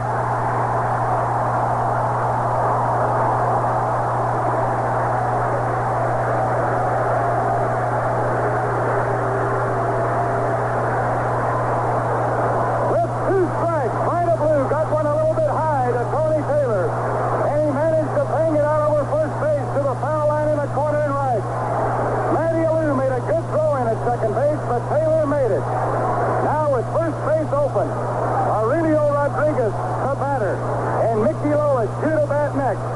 We've got some action. The Tiger bullpen crew goes to work.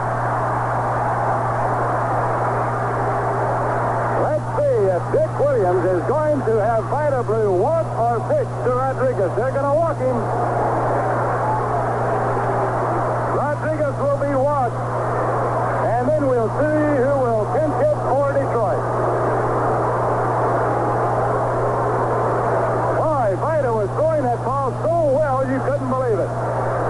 And all of a sudden he got one high and out over the plate to Tony Taylor with 2 strikes on him and no balls, and Tony bounced it out over first base into the corner in right field.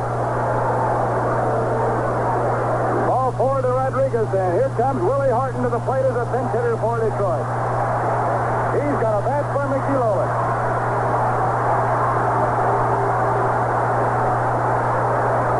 And Dick Williams is going to the mound. He's got Bob Locker ready out there, and he might make a move. We'll have to see.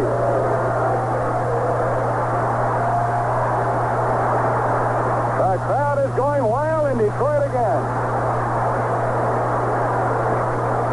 There have been 2 home runs in this ball game.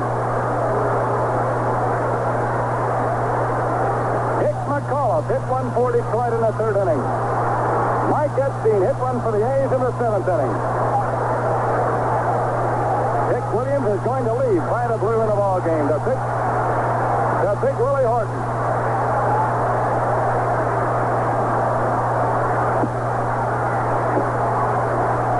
Willie Horton in this series has been up 8 times. He has not had a hit. But he's a dangerous man because he can hit it a long ways when he hits it. Tony Taylor at second. The crowd beginning to rise all around the ballpark. Blue down to the stretch. Here's the pitch. Horton hits one in the air to straightaway center field. Reggie Jackson broke back on it. He comes in. He's got it. And the side is retired, and we're going to go into extra innings for the second time in this 4-game series. In the Tiger ninth, no runs, 1 hit, no errors, 2 left on, and the score after 9 innings of play is Oakland 1 and Detroit 1. Well, this has really been a series, and you expected it to be a series. I think this year, Jim, for the first time, baseball has had a great playoff series in each league. Of course, it's always been 3-0 just about everywhere, including in the National League. It was 3-1 there last year. And very few times has the losing team in the championship playoff series won more than 1 game. Never. I think it's just been tremendously exciting baseball. Baseball the way it should be played, and the fans in Oakland certainly saw their share of it. The fans of Detroit, I don't know who's going to win this game. Who could know who's going to win it, but win or lose, they've seen a great ball game. Before we go to the 10th inning, let's pause for station identification. This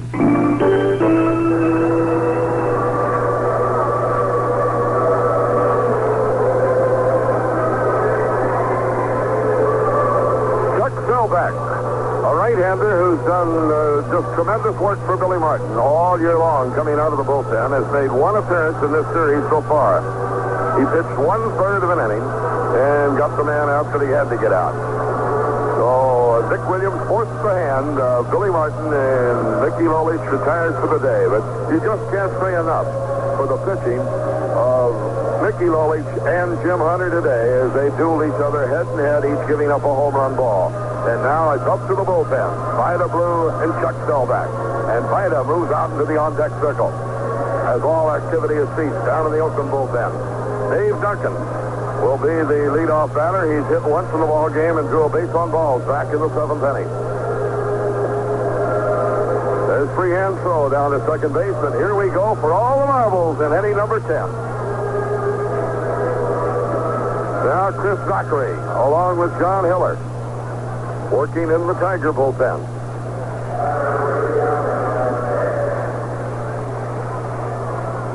Chopping on the mask behind the plate now is Don Denkinger and Duncan ready to go. The A's have not had many scoring chances in this game outside of the first couple of innings and the home run by Epstein. The threats just have not been there. And we'll see what happens now that the veteran Lolich is gone. Now baseball is loose in left field. It will delay things a little bit more. And how quiet this crowd is right now. You see Gonzalo Marquez taking his jacket off down in the dugout. Here's the first pitch. Stelback delivers a curveball down low, and Freehan kicks a little on it. 1 ball, no strike. Ball game 2.5 hours old under dark, dark skies in Detroit, Michigan. Stelback into the motion. Here's the pitch to Duncan. Line foul down the left field line, almost to the Tiger bullpen, and Duncan cracked his bat. So another broken bat, numbered among the hundreds we've seen broken so far this year. 1 ball, 1 strike on Dave. Ronnie talking a while ago about Freehan being a great catcher for the Tigers. I guess they would consider him the best they have had here since the great days of Mickey Cochran back in the late 20s and through the 30s when the Tigers were such powerful factors in the American League pennant race. Stelback continues to warm up here with Freehan. Duncan has gone over to find himself another stick. Second extra inning game, the A's won the other extra inning game in 11 innings. Now Duncan didn't like the bat he had and gets still another one. And the crowd's on him a little bit. 1 ball, 1 strike. You can bet the A's in the dugout are saying, make it happen. Make it happen. They've said that all year long, and particularly in this championship playoff series with the Tigers, who do not want to quit. Here's the 1-1 pitch now to Duncan. Strike 2 call right across the letters. 1 and 2. Boy, that looked like a good pitch to hit, but Duncan didn't offer at it. 1 ball, 2 strikes. Riders on deck, and Alou would be next. But Monty said he saw Marquez peeling off a jacket. Nobody's working in the Oakland bullpen, though. Here is Staubach working now to Duncan, and a breaking ball is low. And Duncan wasn't too sure what that was going to be called. He wheeled around and looked at the plate umpire. Count evens, 2 balls, 2 strikes. Tigers a run on 7 hits. Oakland 1 run on 5 hits. Staubach moves in the 2-2 delivery, and Duncan shoots it down to third. Rodriguez up and on the first. 1 out. Boy, we can't get a ball by Rodriguez. And I think Duncan broke his bat on that one, too. So there's 1 man out, and Bando will bat for himself. And he is not too much of a threat. Well, they're going to call him back. Vida Blue is being called back, and Gonzalo Marquez is coming up to pinch hit. The 2 warming pitchers when they were warming up down to the bullpen were Dave Hamilton and Bob Locker. He's got that left-hander McAuliffe to lead off the next inning, and then Kaline and Stanley. Boy, I love to have seen him. Duncan be able to get a hit there and use Vida for a bunter the way he was throwing that ball today. Marquez has been up twice in this series and had 1 hit that won the first game in Oakland. Pinch hit here yesterday and hit a high fly ball to center field. So here comes Gonzalo to try to get it started here with 1 man out. All throughout the year and throughout this series, it's been practically impossible for the A's to hit a ball by the third baseman. Rodriguez has played third against us like he was Brooks Robinson. 1 out, nobody on. 10th inning, score tied 1-1.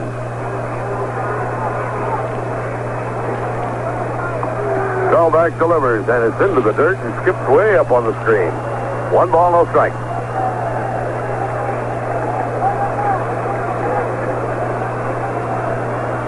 Matty Alou will be next.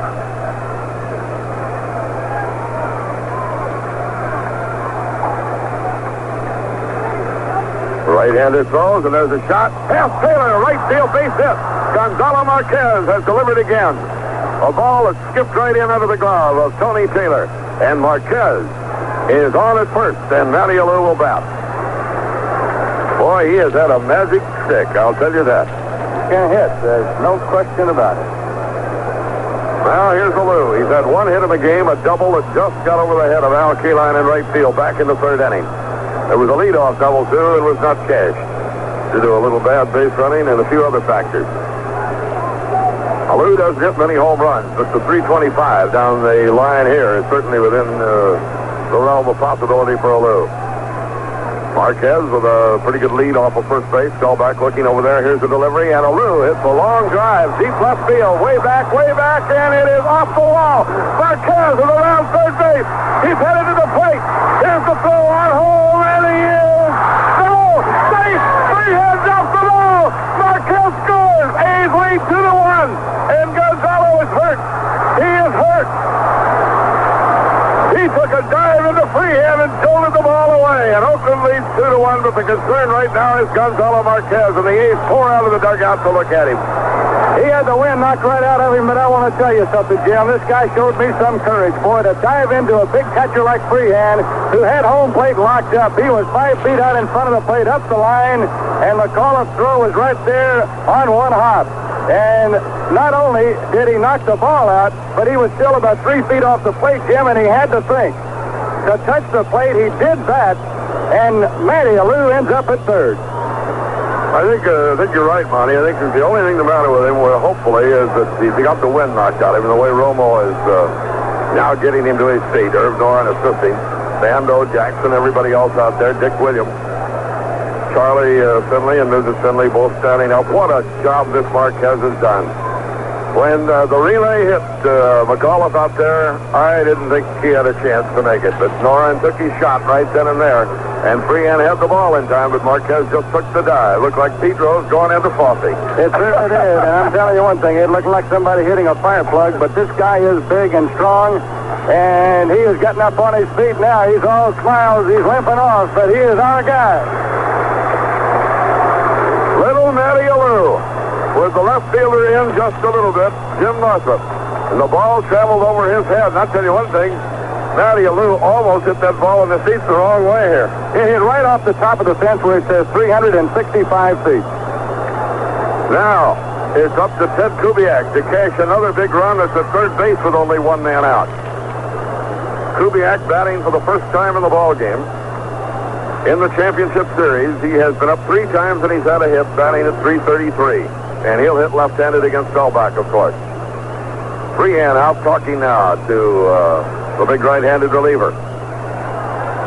In the Oakland bullpen, the burden and the task and all the marbles are going to put strictly on the big shoulders of the guy from Minnesota, Bob Locker, in the last half of this inning. Tigers bring their infield up. A's lead 2-1 in the 10th.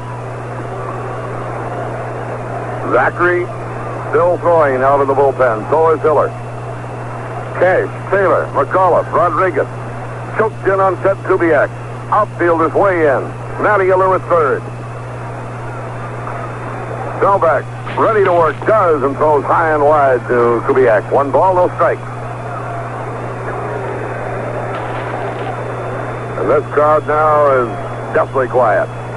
They've been roaring all throughout the better than 2 1/2 hour afternoon. But it's all on the line now here in the 10th. Selbach backs off the mound. Paws at the rubber a little bit. Every pitch a crucial one now. So the Tigers have got some big hitters coming up in their half of the 10th inning. Now Selbach gets ready. Here's the pitch to Kubiak way outside. 2 balls, no strike. Looking for the squeeze play there. Alou is just anchored right there at third, and he's well over in foul territory. He could almost shake hands with third base coach Irv Noran. He's that close to him. 2 balls, no strikes. Now, cash calling time for something. I don't know what this is all about. Starlight said, let's go. Cash is right off the grass. So is Taylor. So is McAuliffe. Here's the 2-0 pitch. A ball outside, and Selbach has gone 3-0 on Kubiak, who now backs way out and takes a long look at Noran to see what his manager, Dick Williams, has called for on this pitch. 2-1 Oakland, 10th inning.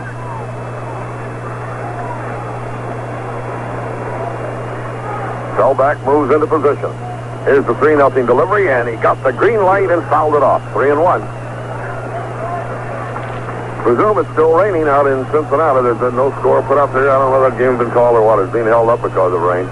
Tell you one thing, it could be raining in Detroit in the A's dressing room in about a half an hour or 2 if the A's can hold on here. Oh, I hope you are so right. I hope you are so right, Monty. I hope you're on your way to broadcasting the World Series.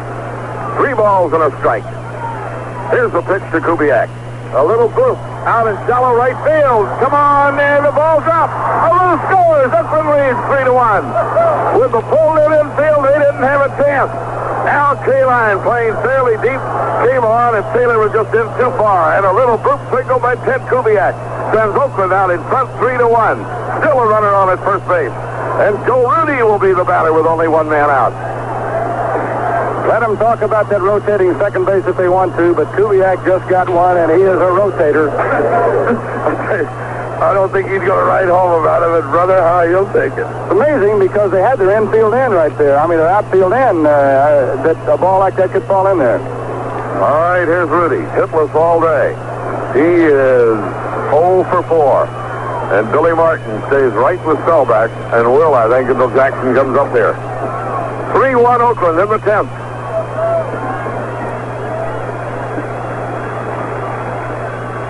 A ball into the dirt and blocked beautifully by Freehan to prevent any advance on the part of Kubiak. Joe Harlan is now up in the bullpen, along with Bob Locker.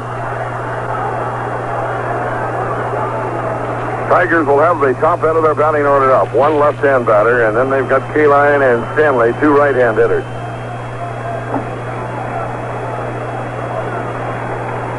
One and 0 on Rudy, one out. Kubiak leads off first. Cash holds against him there. Here's the pitch. Down low, ball two. And he gets behind Rudy, 2-0, as he did on Kubiak. The crowd is roaring now. I think they're expecting Billy Martin to make a move here pitching-wise, but Berkeley Billy is just anchored on the second step of the dugouts over on the third base side.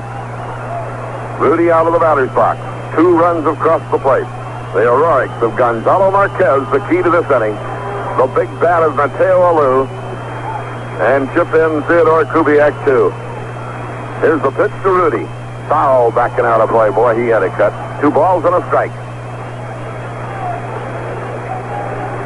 Reggie Jackson looking up here from the on-deck circle. We're in a position here we can look right down on the hitters. We're almost on top of home plate. Back, flipping the ball back and forth out of his glove as Rudy steps out, takes a peek down at Irv Noren. You should see the Oakland A's dugout. It is lined with green. Everybody standing right up along the top step. Spellback finally gets ready. Here's the pitch to Rudy. Another high foul right back over our heads, and the count on Joe is 2 balls and 2 strikes. Funny, it could be pocketbook green when this one ends. It's an awful lot of money. What it means to these guys to win this and get in to play either Cincinnati or Pittsburgh. Both of them have huge ballparks. 2-2 on Rudy. Kubiak begins to inch away from first. Spellback is being so deliberate. He works to Rudy, and it's a ball inside. Oh, baby, did Joe get away with taking a close pitch? The count goes full 3-2, and we'll see whether Dick Williams starts Kubiak on this one. Irv Noren saying to Rudy, make it be good, make it be your pitch. Jackson looks down toward the bullpen. That's the main concern now. Is hold 'em somebody time. Another long stare by Selbach. 3 balls, 2 strikes. Here's the delivery, and there's a drive toward right field. Sealine comes on, and they've got a shot at doubling up Kubiak. No, they don't get him. Joe Rudi lines out, and Kubiak was running and had to scramble, put on the brakes and everything else, and now the pitching change will come as Reggie Jackson stands in. He's got John Hiller, the left-hander, warmed up down there, and Bando and Jackson now are going to visit right underneath us. Billy has not indicated he wants the left-hander, but you can bet that he does. Right here and now, he will go to Mr. John Hiller. Quite a story on this guy this year, Jim. Season started, they said he probably never would play baseball again. He had a heart problem of all things. To come back from a heart attack for a young guy like that to pitching, and he won a big ball game for him against Boston. The only other fellow that had a bad heart condition was a catcher over in the National League who was on my Pirate ball club, Hal Smith. He played a little, but it certainly shortened his career. But this guy coming on here has done a pretty good job. He won a big game for Billy Martin against the, I think he beat the Milwaukee Club. In the championship playoff, he has pitched 2 innings, and we haven't gotten anything off of him. So Reggie will have to try him on for size. Dave Duncan started this inning off by grounding out harmlessly to third. Then Gonzalo Marquez hit for Vida Blue and smashed one almost off the glove of Tony Taylor into right. Matty Alou drove a long double over the head of Jim Northrup in left. The throw had him, Gonzalo Marquez, beaten at the plate. He crashed big Bill Freehan, jarring the ball out, almost knocked himself out in doing so, while Alou went to third, and then Kubiak hit a little bloop out into short right that fell to score Alou. That's been the story of the 10th inning, and it could be one of the most important stories of the entire year. The fact is, of the entire history of the A's. Certainly could, and you just got to look back at the move that was made by the A's when Darrell Knowles, a left-handed pitcher, broke his thumb. And Charlie Finley had to make up his mind if he wanted to use a pitcher named Don Shaw, who had not had that good a year, even in the minor leagues, or a guy who had a smoking hot bat. He had to make a deal with the Detroit Tigers. He told the Tigers, you can have Frank Howard who was not eligible for the playoffs, if you'll let me have Gonzalo Marquez. They said, okay, but even before they used Frank Howard, they decided that Bill Freehan was well enough to come back and play. So it turned out to be a fantastic trade personnel-wise for the Oakland A's. Instead of a Don Shaw who wouldn't have seen any action at all except from the bullpen watching, Marquez could be a hero in 2 games of the 3. 2 men out, Kubiak at first, and Hiller to face Reggie Jackson. 1 for 4 on the afternoon. Here is the pitch, and a funny-looking ball hit down towards third. The throw is on to first base. No, and the ball gets away. Kubiak will streak to third. I have never seen a pool ball hit with as much English on it as that ball that Jackson just hit. It spurted off the grass, went one way, then went another way. Rodriguez finally picked it up, and the thing might have still been spinning in his hand, and he threw it low. And they're going to rule base hit error. Base hit. Base hit for Reggie Jackson, giving him 2 for 5 on the afternoon. And now Bando could cash for more. Man alive, that's one of the funniest acting balls that's been hit by anybody all year long. Minnesota fast. Never queued one up and hit it like that. All right, here's Bando. Stopped all day. The A's captain, nothing for 4. Kubiak is the runner at third. Jackson is over at first. The A's are leading 3-1. An outfield deep and straight away to Bando. Here is Hiller's pitch to him, and it's high for a ball. 1-0 the count. Boy, was Jackson hanging it out down that first base line. He can do that, can he? One thing, you got to give Reggie Jackson credit for a lot of things. Brother, no matter where he hits the ball, he goes all out. Bando fouls backing out of play for a strike. 1-1 the count. Well, Noren moves in to say something to Kubiak. Ball didn't get far enough away down the line for Kubiak to threaten to score anything. He was thankful, I think, to get on over to third. Hiller ready now for the 1-1 pitch. Here's the delivery. Bando lines a drive right to the left fielder. Hard hit ball, but right at Jim Northrup. 2 runs for Oakland on 3 hits. Wait a minute, 1, 2, 3, 4 hits in the inning. And 2 men left on base. We go to the last half of the 10th inning, and the A's lead 3-1. Well, we're bringing you up to date on the situation at Cincinnati. We had told you that we would switch to Cincinnati for the ball game between the Reds and the Pirates, but it is raining again at Cincinnati Riverfront Stadium. The field is entirely covered once again, and we just heard from the network a short time ago. We were monitoring here in our studios from Mutual. It will be at least 15 to 20 minutes before that rain probably stops, and then at least another 10 minutes or so before they get that tarpaulin off the field. So when this game is over, if it is still raining at Cincinnati, we will resume normal programming here in Washington and keep stations advised in the next 15 to 20 minutes on an alert basis as to what is going on at Cincinnati. But there is really no point in going to Cincinnati right now because there is not going to be anything transpiring for at least 15 to 20 minutes after it stops raining, and it's still raining. So when this ball game is over, if it is still raining, the Mutual baseball feed will be curtailed, and we will keep stations advised on an alert basis, and we will resume normal programming when the Tigers in Oakland are finished. Last half of the 10th inning, and it all rides with a big right-hander from Minneapolis, Minnesota, Bob Blocker. Blocker in the championship series has been in 1 game, pitched 2 innings, gave up a run and 2 hits. And he'll have to face the top of the Detroit batting order. Anybody gets on, of course, the tying run will be at the plate, so stay with us, baby, and keep the faith. Marty and Jimmy Pearsall have headed for the dressing room. And Hank Sanger and I are going to try to get 3 Tigers out and win the first American League pennant ever for a guy named Charlie Finley, who's sitting down there right now. And is just about as nervous, I would imagine, as anybody in this ballpark. This has been a pressure game all the way. Here's McAuliffe, who nailed Catfish Hunter for a home run in the 3rd inning. And that's been his only hit of the day. He walked once. And the crowd roaring now, and they'll be roaring on every pitch. Kubiak shaded over towards second. Rudi well over into left center field. Bobby, if you've ever had a sinker, throw it now. He did, and it's low for a ball. 1-0 the count. In the bullpen, Joe Harlan and young Dave Hamilton. We've gone through a lot of personnel in this game. Locker into the motion. Here's the pitch to McAuliffe. A line drive, base hit, right field. And the tying run will come to the plate. Dick McAuliffe hits a hard single into right field. And now they're standing up all over this ballpark as Al Kaline comes to the plate.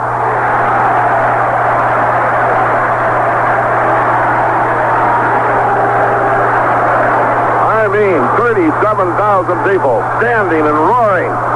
Oh, now the Oakland A's wanted that first man out, but he hit a rifle shot off Locker into right. Duncan out to the mound now to talk to Locker. Mike Epstein trying to make himself heard. He wants to talk to his infielders. Yelling something out at Jackson center field now, and things are going on all over the park.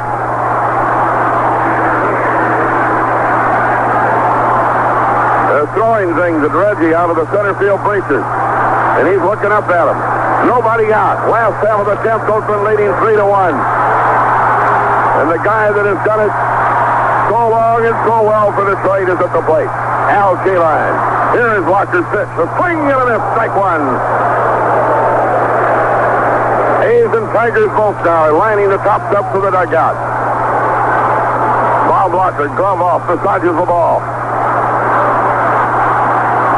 Sal Bando on top of the line at third. Here's the pitch down to Kaline. And a base hit rammed into left field. Tigers have the tying run gone with nobody out.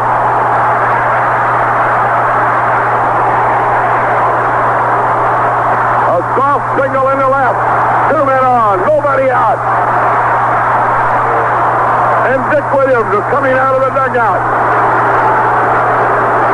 Looks down toward his bullpen. Has made no move as yet. Now, if Martin can butt him over, a base hit would tie up this ball game again.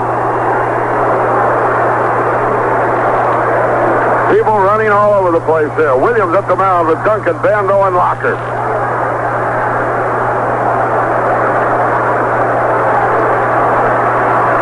And he's showing Locker waving his right hand, and he's taking the ball away from Locker. And he wants Joe Harlan.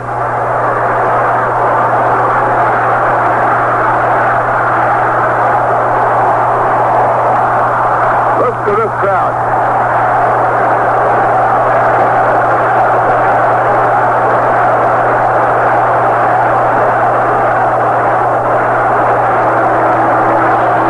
Locker, who was fairly ineffective in one other appearance, is the same here today.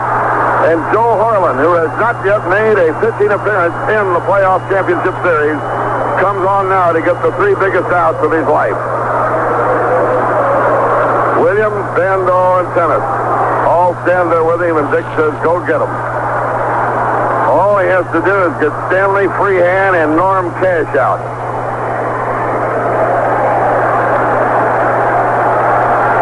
Harlan has been the long man coming out of the bullpen all year long. But he's a short man today. And you just can't believe it. Nobody's seated. Nobody's seated. They're standing up all over this park and roaring. Kubiak and Gene Tenace. The double play combination out there now. They're standing there conferring. Dick Williams has used practically everybody he's got in the bench and in the bullpen. He's got Dave Hamilton still throwing down there.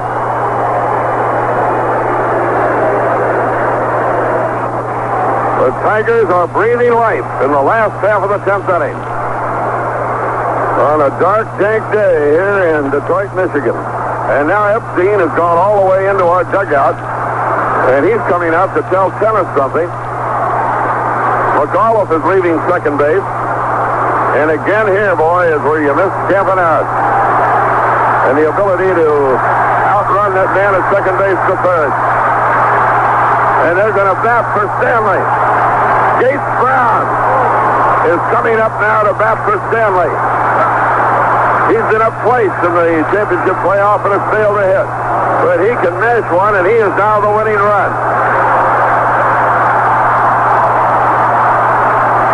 McAuliffe at second. Kaline at first. Nobody out. And a raving madhouse, Tiger Stadium. Here's the pitch, a swing and a miss for a strike. Big curveball right in on his hands.